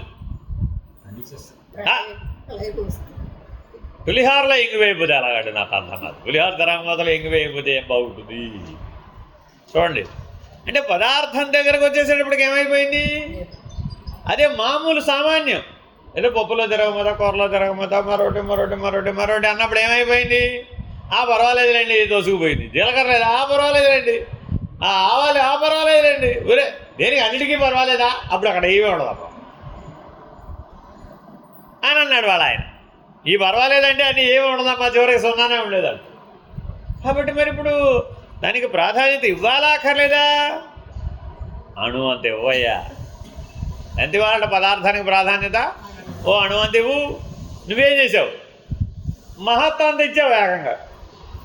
పదార్థమే సత్యమండి బాబో అనేసి. అప్పుడు ఏమైపోయింది? మహత్తంత ప్రాధాన్యత ఇచ్చేసావు. అప్పుడు ఈశ్వరుని కూడా ఏం చేయవలసి వచ్చింది? పదార్థగతం చేయవలసి వచ్చింది. చిక్కు వచ్చేసింది అక్కడ. ఎక్కడ సాక్షి అయిన ఈశ్వరుణ్ణి శక్తి పరిధిని దాటించి పదార్థ పరిధిలో కూడా తెచ్చేసి సాక్షాత్తుగా నీ చేతిలో బటన వేలంత శివలింగం పెట్టి రే ఇది శివుడురా నాయన అంటే కానీ నమ్మని చేసేచ్చు. కళ్ళెదురకుండా పంచభూతాలంతా ఈశ్వరుడేరా బాబు. సూర్యుడు ఈశ్వరుడేనాయనా, చంద్రుడు ఈశ్వరుడేనాయనా, కాలం ఈశ్వరుడేనాయనా, పంచభూతాలు ఈశ్వరుడేరా బాబా, అష్టమూర్తులు ఈశ్వరుడేరా నాయన అంటే ఒప్పుకున్నామేమిటి? నాకు అర్థం కావట్లేదు. అప్పుడేం చేయవలసి వచ్చింది? వీడికి ఇట్లా లాభం లేదురా బాబు అని చేతిలో బాణలింగం, ఓ బటన వేలంత అంగుష్ఠమాత్ర పురుషేవ. చివరికి ఈశ్వరుని ఎక్కడికి దించేశాం? పరమాత్మని ఎక్కడికి దించాం? అంగుష్ఠమాత్ర ఏవ పురుష. బటన వేలంతే ఉన్నాడు రా బాబు. ఓరిని అన్యాయం పాడు. బ్రహ్మాండ వ్యాప్త దేహమైనటువంటి ఈశ్వరుడు బటన వేలంత ఉండడం ఏంటండి? మీరు పురుష సూక్తంలో అదే కదా చెప్తున్నారు. మరి ఆ పురుష సూక్తంతోనే కదా ఈశ్వర ఆరాధన చేస్తున్నారు. మరి ఆ నారాయణ అర్చన చేస్తున్నారు కదా. మరి అందులో అదేగా చెప్పి రెండూ చెప్పాడు వాడు. జీవుడుగా చూస్తావా? వాడు అంగుష్ఠమాత్ర పురుషుడే. వాడు ఈశ్వరుడుగా చూస్తావా? వాడు బ్రహ్మాండం అంత వ్యాప్త పురుషుడే. ఇప్పుడు ఈ అంగుష్ఠమాత్రం అంత పురుషుడు బ్రహ్మాండ వ్యాప్తమని అతివ్యాప్తి ఎలా పొందాడు అని అడుగుతున్నాడు. నాయన అతివ్యాప్తి లేదు. ఎలాగా? దీపారాధనలో ఉన్న ప్రకాశము ప్రకాశమే, సూర్యప్రకాశము ప్రకాశమే. చీకటిని పారద్రోలడానికి రెండు ఉపయుక్తమే, అంతేనా కదా? బ్రహ్మాండం అంత చీకటి పారద్రోలండి, నీదేమో ఉపయోగపడుద్దా? అప్పుడేం కావాలి? సూర్యుడే కావాలి. నీ చిన్న గది ఉందండి, ఆ గదికి చీకటి పోగొట్టాలండి, చిన్న లైట్ చాలు, దీపం చాలు. కాబట్టి నీ అజ్ఞానాంధకారం యొక్క స్థాయిని బట్టి, పరిమితిని బట్టి దానికి అవసరమైన వెలుగు అవసరమైంది. జ్ఞానం ఎంత కావాలండి అంటే నీ అజ్ఞానాన్ని బట్టి. దీపమైనా జ్ఞానమే, సూర్యుడైనా జ్ఞానమే. నీ బటన వేలంత శివలింగం చేతిలో పెట్టుకున్న ఈశ్వరుడే ఏకంగా బ్రహ్మాండ వ్యాప్త దేహాభజిత హిమరుచాభాసమానా భుజంగయ్య అన్న ఈశ్వరుడే. రెండింటికి ఏం భేదం లేదన్నది అద్వైతం. కాదు ఇది ఇదే, అది అదే అన్నది ద్వైతం, విశిష్టాద్వైతం. సరే, 11వది లక్షణస్య త్రీణి దూషణాని సంతి. ఏమండి, ఏమంటారు మీరు అద్వైతులు? లక్షణ సామ్యం అంటారా? అయితే మేము మీ లక్షణానికి 3 దోషాలు చెప్తాం. పట్టు ఎలా కాదంటాల్సి వస్తాం. నువ్వు లక్షణ సామ్యం అంటున్నావు కదా, స్త్రీలు పురుషులు సమానమే లక్షణం రీత్యా. ఏమిటా లక్షణం? జీవలక్షణం, అంతేనా కదా? అందరు స్త్రీలు, అందరు పురుషులు, 84 లక్షల జీవరాశులు సమానమే. ఎలాగా? అందరూ జీవులే కాబట్టి, అందరిలో ఉన్నది జీవ చైతన్యమే కాబట్టి. మళ్ళా పెంచాం. మళ్ళా చూడండి, ఇక్కడ వరకు చెప్తే జీవుడు అన్నాం, అక్కడ చెప్తే జీవ చైతన్యం. అబ్బా, మొక్కల సంగతి ఏమిటో? అవి వృద్ధి చెందటం లేదా? వృద్ధి చెందేవి ఎన్నో ఉన్నాయి, క్షయించేవి ఎన్నో ఉన్నాయి ఈ సృష్టిలో. మరి వాటిలో కూడా చైతన్యమే. వాటిలో జడ చైతన్యం, వీటిలో స్థావర చైతన్యం, వీటిలో జంగమ చైతన్యం. చైతన్యంలో లక్షణ సామ్యం అదైందా? ఆ 33 కోట్ల దేవతల సంగతి ఏంటి అయితే? వాళ్ళు దైవీ చైతన్యం, ఈశ్వర చైతన్యం, దివ్య చైతన్యం. ఇది జీవ చైతన్యం, అది దైవ చైతన్యం, అది జడ చైతన్యం. ఒరే ఎక్కడ పడితే అక్కడ ఈ చైతన్యాన్ని తగిలించాం, రైట్? ఆ చైతన్యమే లక్షణ సామ్యం అయ్యా బాబు అన్నాడు అద్వైతుడు. అయితే నేను దానికి 3 దోషాలు చెప్తా పట్టు, ఎలా నివర్తిస్తావు. ఎందుకు ఈ మాటలన్నీ చెప్తున్నారు? సమాజ నిష్టలో కూర్చున్నప్పుడు వాసనాక్షయం అవ్వాలి కదా, అయితేనే కానీ స్వరూప జ్ఞాన సాక్షాత్కారం కలగదు. వాసనాక్షయం ఎలా అవుతుంది? ఇదిగో ఈ ఆక్షేపణలన్నీ నీ లోపల నిరసించాలి, సమాధాన పరచగలగాలి. అప్పుడే ప్రశ్న రాదిగా. అసలు ప్రశ్నలే లేని స్థితి వస్తే కానీ సాక్షాత్కారం కలగదు. కానీ సందర్భాన్ని బట్టి ప్రశ్నలు వచ్చేస్తున్నాయి అనుకోండి, అప్పుడు నువ్వు సమాజ నిష్ట వాసనాక్షయం అవ్వలేదు. ఇంతకీ ఆరోగ్యం కావాలా అనారోగ్యం కావాలా నీకు? అవయా ఆరోగ్యం కావాలా అనారోగ్యం కావాలా నీకు? రెండు వాసనా బలమే. ఆరోగ్యం అన్నా వాసనా బలమే, అనారోగ్యం అన్నా వాసనా బలమే. వాసనాక్షయమైన వాడికి ఆరోగ్యం ఏమిటి, అనారోగ్యం ఏమిటి? ఇప్పుడు మనం భగవాన్ రమణులు బాగా జబ్బు పడ్డారని అంటున్నాం, అర్థం ఉందే. రామకృష్ణ పరమహంస బాగా జడ్డు వచ్చే కాలంలో చాలా జబ్బు పడ్డారు. ఊరే సాక్షికి జబ్బు ఎలా వస్తుందండి? పరమహంస సాక్షి కదా. మరి వాడు పదార్థములు శక్తికి అవతలవాడు కదా. పదార్థము శక్తి సంయోజనంలో కదా ఆరోగ్యం అనారోగ్యం. మరి దాని ఆ 2 అగడతలు దాటి అవతలకి వెళ్ళిన సాక్షికి, పరమైనటువంటి వాడికి అనారోగ్యం అని ఎలా చెప్తావు? అంటే ఎక్కడికి దించేసావు? మళ్ళా సత్వధాతు నిర్మిత పదార్థంలోకి దించేసావు. కాబట్టి ఎప్పుడు నీకు బ్రహ్మమయ దృష్టి ఉండవలసింది పోయి పదార్థమయ దృష్టి బలపడిపోయింది. చూడండి ఏం 3 దోషాలు చెప్తున్నాడు. అవ్యాప్తిరతివ్యాప్తిరసంభవశ్చేతి. 3 దోషాలు ఉన్నాయ్యా. లక్షణం అంటున్నావు కదా, ఏదో చైతన్యం అంటున్నావు కదా. అక్కడ ఇక్కడ ఒకటే, ప్రకాశం ఒకటే, చైతన్యం ఒకటే, జ్ఞానం ఒకటే. ఏమిటి మీ ఆత్మ లక్షణాలు? సత్ చైతన్య జ్ఞాన ప్రకాశ ఆనంద లక్షణాలు కదా. ఈ 5 లక్షణాలు జీవుడికైనా ఆత్మకైనా, జీవాత్మకైనా పరమాత్మకైనా, జీవుడికైనా బ్రహ్మమునకైనా ఈ 5 లక్షణాలు మారడం లేదు. ఈ 5 లక్షణాలు అవే. ఏమిటవి? సత్ చైతన్య జ్ఞాన ప్రకాశ ఆనంద లక్షణాలు అని అద్వైత ప్రతిపాదన. సరే, లక్షణ సామ్యం అన్నావు కదా. అయితే దానికి అవ్యాప్తి ఒక దోషం ఏముందండి? అవ్యాప్తి. 2వ లక్షణం ఏమిటి? అతివ్యాప్తి. 3వ లక్షణం ఏంటి? అసంభవం. ఈ 3 దోషాలు ఉన్నాయిరా బాబు నువ్వు చెప్పే లక్షణాన్ని అని అడ్డం వచ్చాడు. మళ్ళీ ఎలాగో తెలియాలండి. అంటే కేవలం ఈ సూత్రాలు మాత్రం చదువుకుంటూ వెళ్ళిపోతే ఏమీ తెలియదు. ఇలా విచారణ చెయ్యాలి. ఉదాహరణ చెప్పేటప్పుడు, ఏమయ్యా నువ్వేదో ఒకటి దేవతార్చన పెట్టావు కదా, ఇప్పుడు ఆ దేవతార్చన అంతా చైతన్యమేనంటావా కాదంటావా? ఏది నాకేం కనబట్టలేదు. చైతన్యం ఉంటే కదలటం లేదు. ఏ దృష్టితో చూసినా కదలటం లేదు. అసలు అది నీవు చెప్పిన సాక్షి కూడా కదలటం లేదు. సాక్షి కూడా ఉన్న లక్షణం ఏమిటి? కదలకపోవడమే. మరి పదార్థానికి ఉన్న లక్షణం ఏమిటి? కదలకపోవడమే. మరి అది అసంభవం కదా. ఏకకాలంలో అది అంతటా వ్యాపకమయ్యి ఉన్నది, ఎక్కడా లేదు. ఇది అసంభవం కదా. ఎక్కడన్నా చూపెట్టమని అడిగితే ఏమంటున్నావు? ఈ సృష్టిలో లేడండి, సృష్టికి అవతల ఉన్నాడు. అర్థమైందా? మీ దేవుడు ఎక్కడున్నాడండి? మీ ఆత్మ ఎక్కడ ఉంది? మీ పరమాత్మ ఎక్కడున్నాడు? ఈ సృష్టిలో లేడు. ఎక్కడున్నాడు? సృష్టికి సాక్షిగా ఉన్నాడు. ఏకకాలంలో సృష్టి అంతా వ్యాపించాడు, ఏకకాలంలో సృష్టికి సాక్షిగా ఉన్నాడు. సాక్షిత్వమే ఆయన నిజ లక్షణం, నిజస్వరూపం అని చెప్పు పరమాత్మ భగవద్గీతలో ఉంది. మరి అప్పుడు వెంటనే దాని మీద ఒక ఆక్షేపణ లేవనెత్తాడు. నువ్వు పరమాత్మవే కదా, లక్షణరీత్యా నువ్వెవరు? పరమాత్మవే కదా. నువ్వు అంతటా ఏకకాలంలో ఉండి అంతటా ఎక్కడా లేకుండా ఉండటం కూడా నీకు వీలవుతుందా? అవటం లేదుగా. నీకు అవటం లేదు. నీకు అవుతుందా? స్టేట్కి అడుగుతున్నాడు. నీకు అవుతోందా? అసంభవం. ఏం చెప్పావు? అసంభవం. 4 గదుల్లో ఏకకాలంలో ఉండి చూపెట్టు, ఉండలేవు. అసంభవమేనా కాదా? అసంభవం. మొదటి దోషం. కాబట్టి నేను ఈశ్వరుడు సమానమంటే ఈశ్వరుడికి సర్వవ్యాపక లక్షణం ఉంటే జీవుడు కూడా ఏ లక్షణం ఉండాలి? సర్వవ్యాపక లక్షణం ఉండాలి. కానీ నువ్వు అలా ఉన్నావా? లేవు. కాబట్టి ఒక దోషం వచ్చింది ఆ లక్షణానికి. ఏమిటది? అసంభవం. ఎప్పటికీ వీలు కాదు.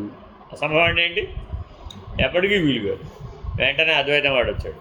ఒరే, పంచభూత తత్వాలకు అధిష్టానం ఆయన పంచభూతాలనంతటా వ్యాపించాడు. నేను పంచేంద్రియాలకు అధిష్టానం. నాలో నేను ఎక్కడ లేనిప్పుడు?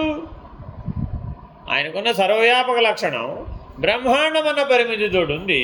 నాకు కూడా అదే లక్షణం ఉంది. తల నుంచి కాలు దాకా నేను కూడా వ్యాపించే ఉన్నాను. నేను ఇక్కడ ఉండి ఇక్కడ లేనేమిటే నాకు అర్థం కాదు. పరిమితి భేదం అంతే కదా. దీపారాధనలో ఉన్న వెలుగు, సూర్యుడిలో ఉన్న వెలుగు ఏమిటి భేదం? పరిమితి భేదమే తప్ప లక్షణానికి ఆఘాతం రాలేదయ్యా బాబు.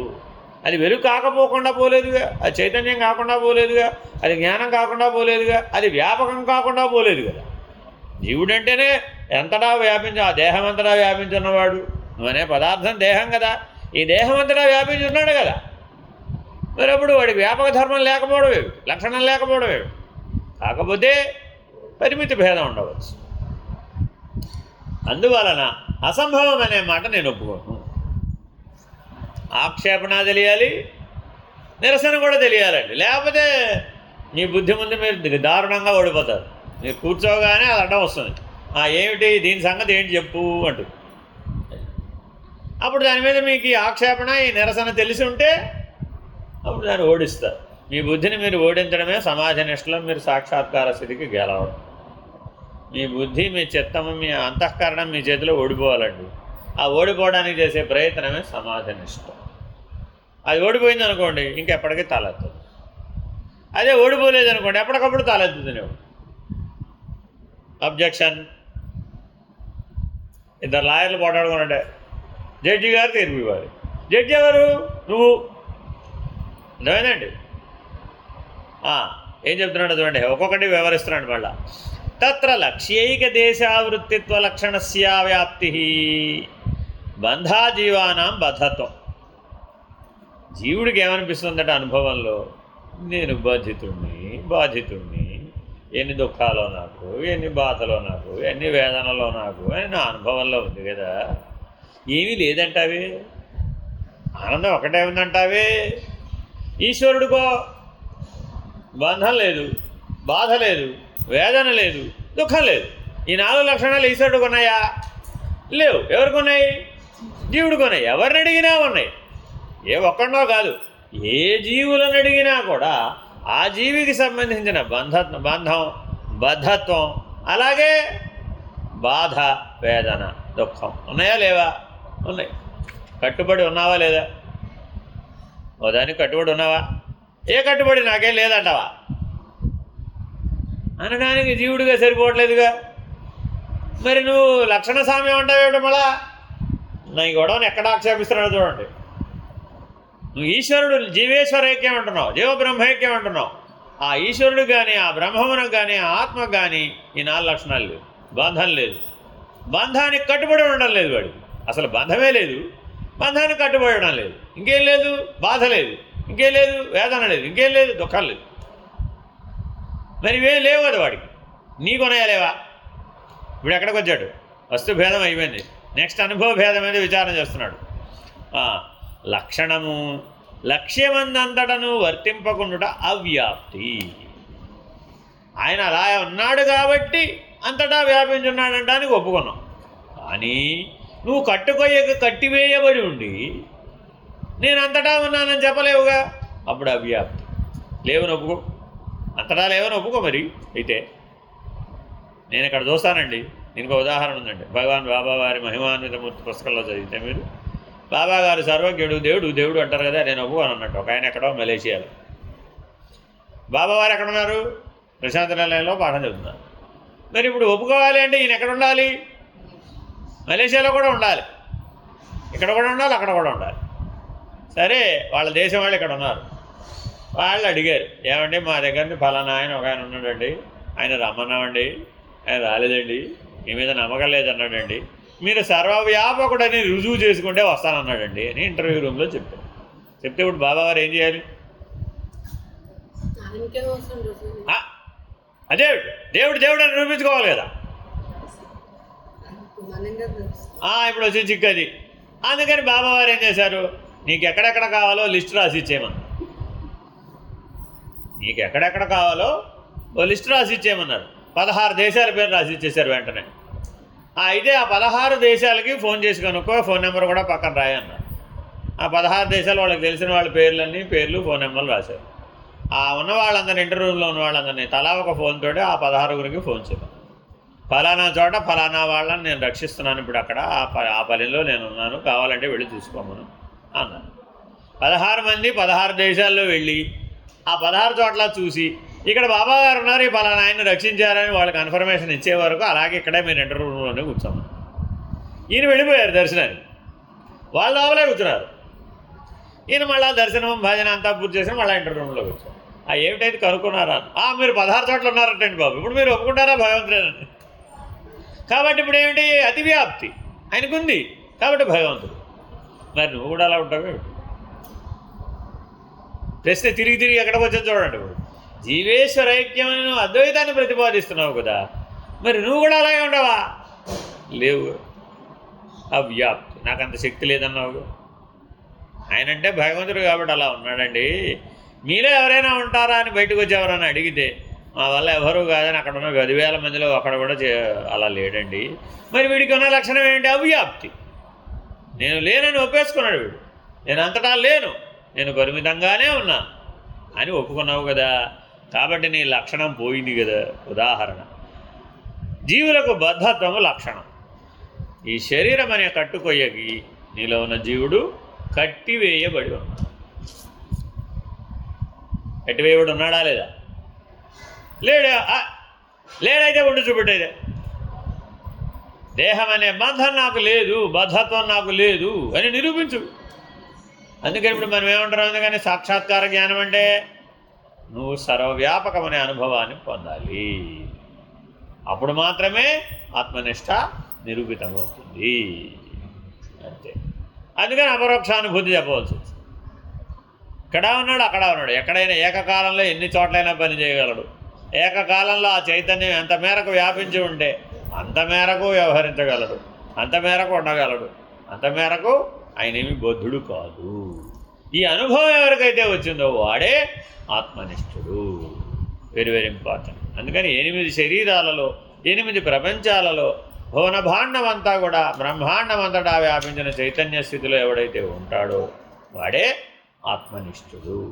అంతేగాని కేవలం భావమాత్రం చేత, ఊహమాత్రం చేత, మనన మాత్రం చేత నీవు అదే మననం చేసి చేసి చేసి భ్రమర కీటక న్యాయంలాగా కీటకం భ్రమరం అయిపోయినట్లుగా భావన ఎంత చేసినప్పటికీ నిజానుభవం కనుక నీకు లేకపోయినట్లయితే నీకు ఈ లక్షణం అడ్డం వస్తుంది. ఈ శరీరం పడిపోయినప్పుడు నేను పడిపోతున్నాను, నేను కూడా పోతున్నాను, ఈ కట్టుకొయ్య పోయిందండి, పోతే అప్పుడు ఏమైంది? నేను కూడా దాంతో పడిపోయాను అనేటటువంటి అనుభవం నీకు ఉంటుంది కదా. మరి అప్పుడు నువ్వు కట్టుకొయ్యకి బంధించబడ్డవాడివే కానీ నీకు స్వేచ్ఛ ఎక్కడ ఉంది? నువ్వు సర్వవ్యాపకుడమని ఎలా నిరూపించుకుంటావు? కాబట్టి శరీరంలో ఉండగానే నువ్వేమవ్వాలి?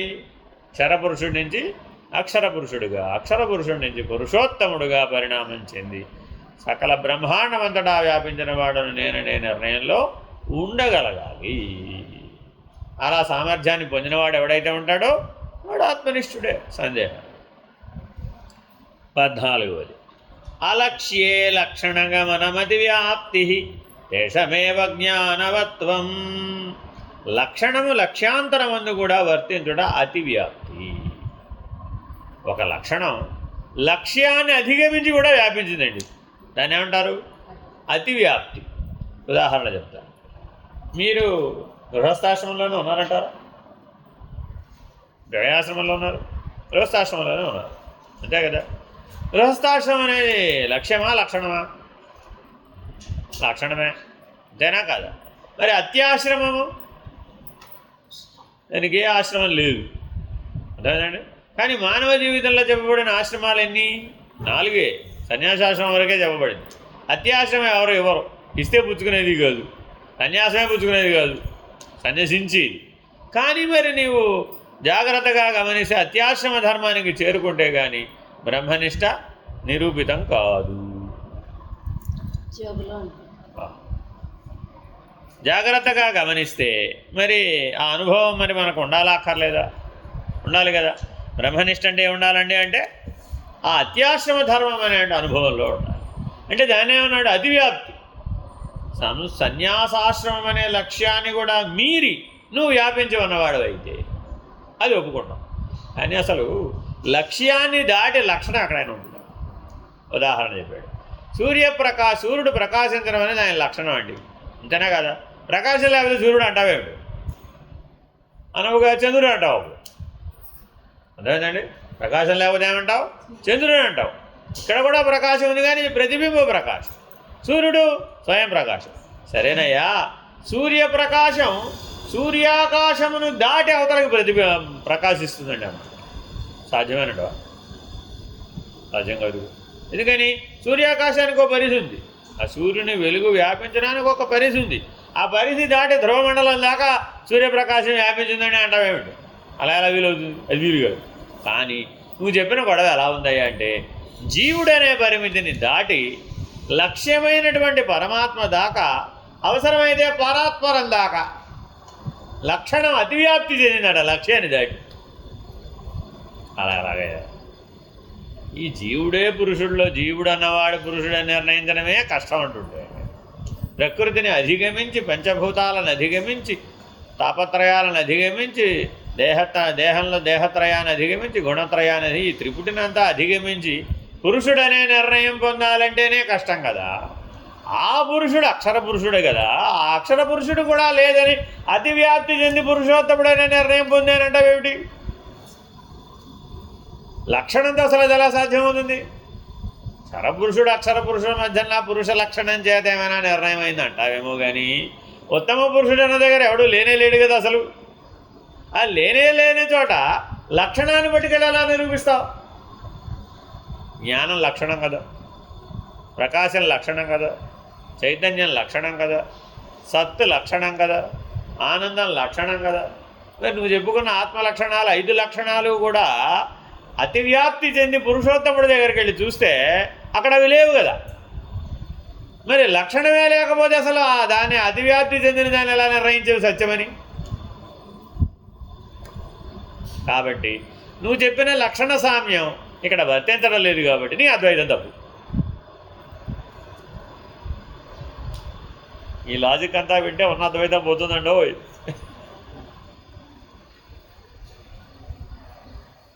జాగ్రత్తగా గమనిస్తే ఈ 7 భేదాలని కనుక మనం సరిగ్గా కనుక బుద్ధిలో పరిష్కరించకపోతే అద్వైతం నిలబడదు. Very very important.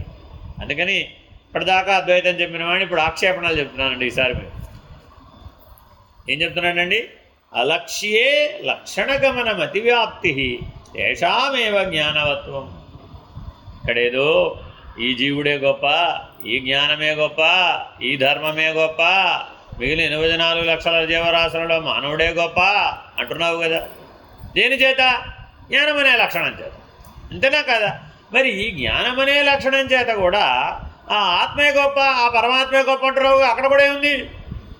అక్కడ కూడా ఈ జ్ఞానం అనే లక్షణమే ఉంది, అంతేనా కదా? మరి నువ్వు చెప్పిన పురుషోత్తముడి దగ్గర ఈ జ్ఞానం అనే లక్షణం లేదే మరి అతివ్యాప్తి చెందినప్పుడు. మరి అప్పుడు ఏది సత్యం అంటావు? లక్షణం సత్యం అంటావా? లక్ష్యం సత్యం అంటావా? అతివ్యాప్తి చెందడం సత్యం అంటావా?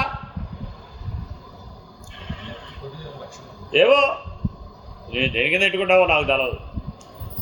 నాకైతే అలా తోచరాలి. నాకేం తోస్తుంది? ఈ శరీరం అనేది సత్యం, ఈ శరీరంలో ఉన్న జీవుడు సత్యం. ఈ రెండు నాకు అనుభవంలో ఉన్నాయి. ఈ రెండింటి ద్వారా పొందుతున్న జగత్తు కూడా అనుభవంలో ఉంది. ఉందా లేదా? అనుభవ సత్యాన్ని నేను ప్రమాణంగా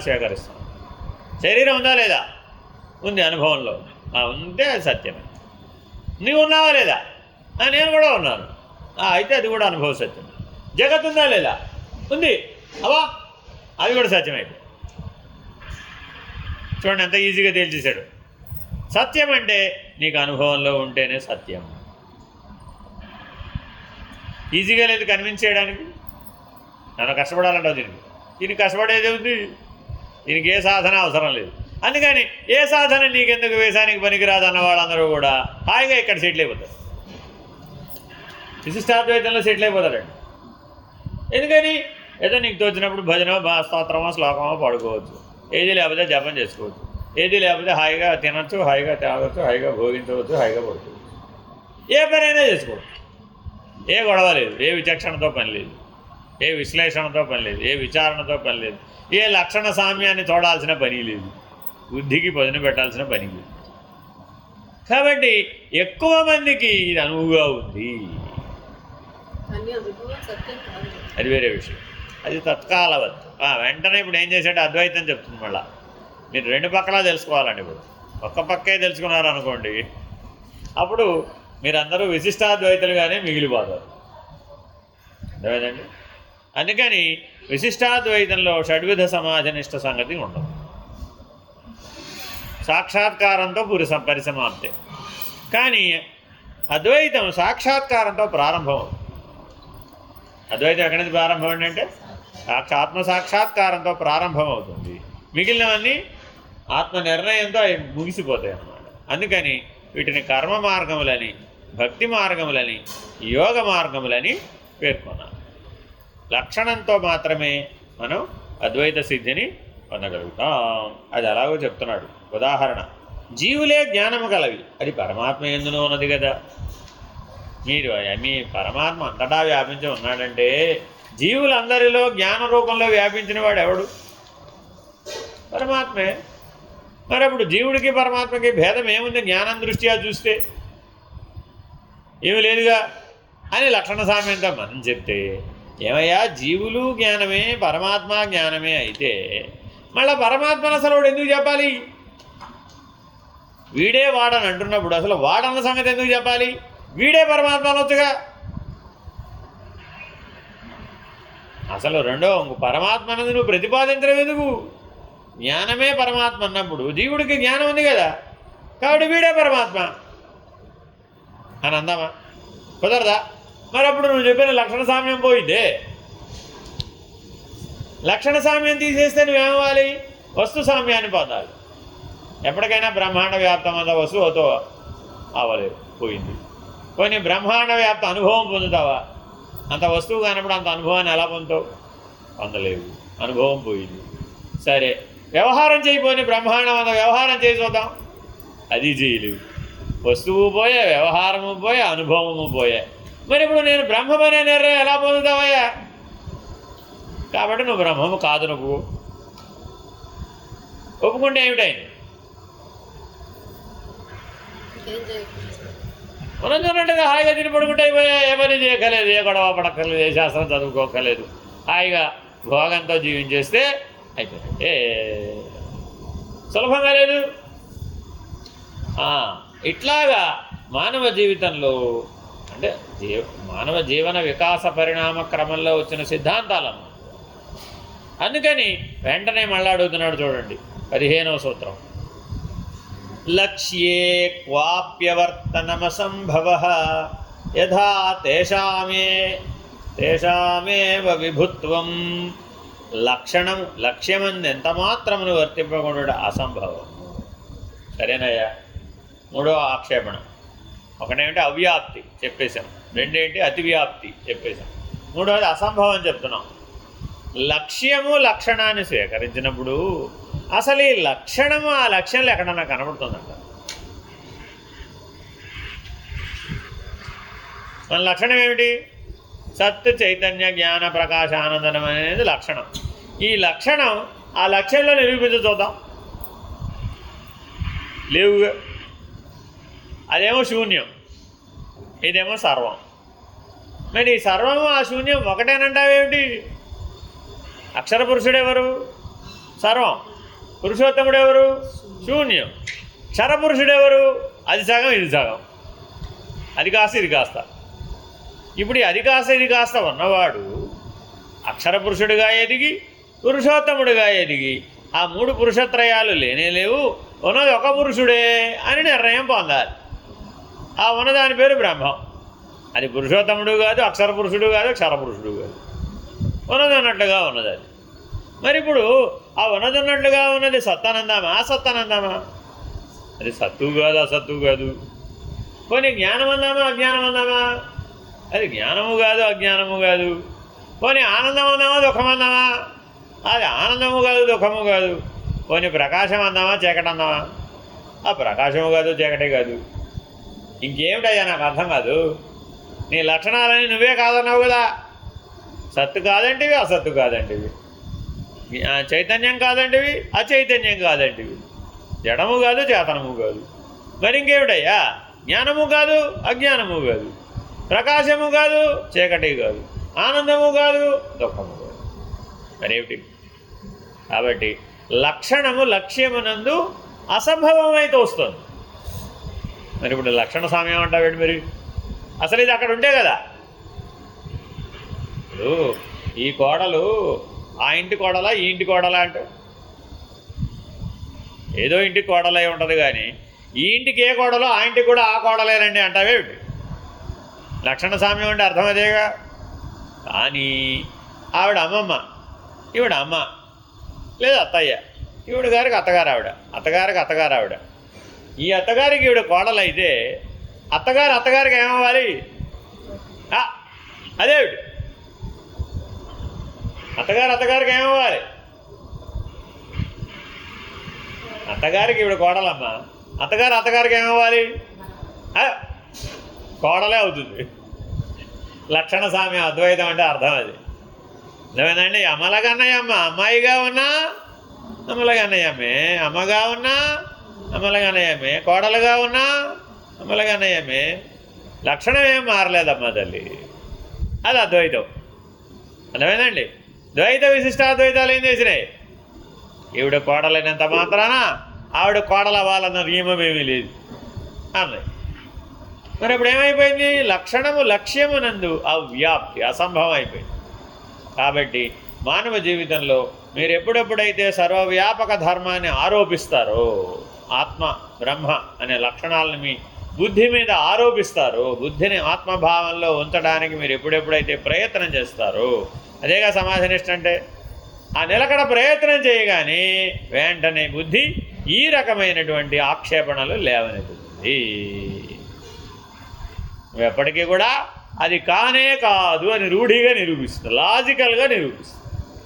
అందుకని లాజిక్ అనేటటువంటి నియమానికి, పరిమితికి లొంగినటువంటి వాడికి ఎప్పటికీ కూడా ఆత్మానుభవం కలగదు. అందుకని పెద్దలు ఒక సూత్రం చెప్పారు. నా చిన్నప్పుడు ఎప్పుడు మా మేనత్త గారు చెప్పింది, 5 సంవత్సరాలు 8 సంవత్సరాలు వయసు. నాయన తర్కించేవాడు జ్ఞాని కాదు, తర్కానికి నిలబడింది జ్ఞానం కాదు. నువ్వు జ్ఞానమని నిరూపించుకోవాలంటే తర్కించాల్సిందే. ఇప్పుడు ఈ ఆక్షేపణలు చెప్పాల్సిందే. ఆక్షేపణలు నిరసించేటటువంటి పరిష్కారం కూడా నీ దగ్గర ఉండాల్సిందే.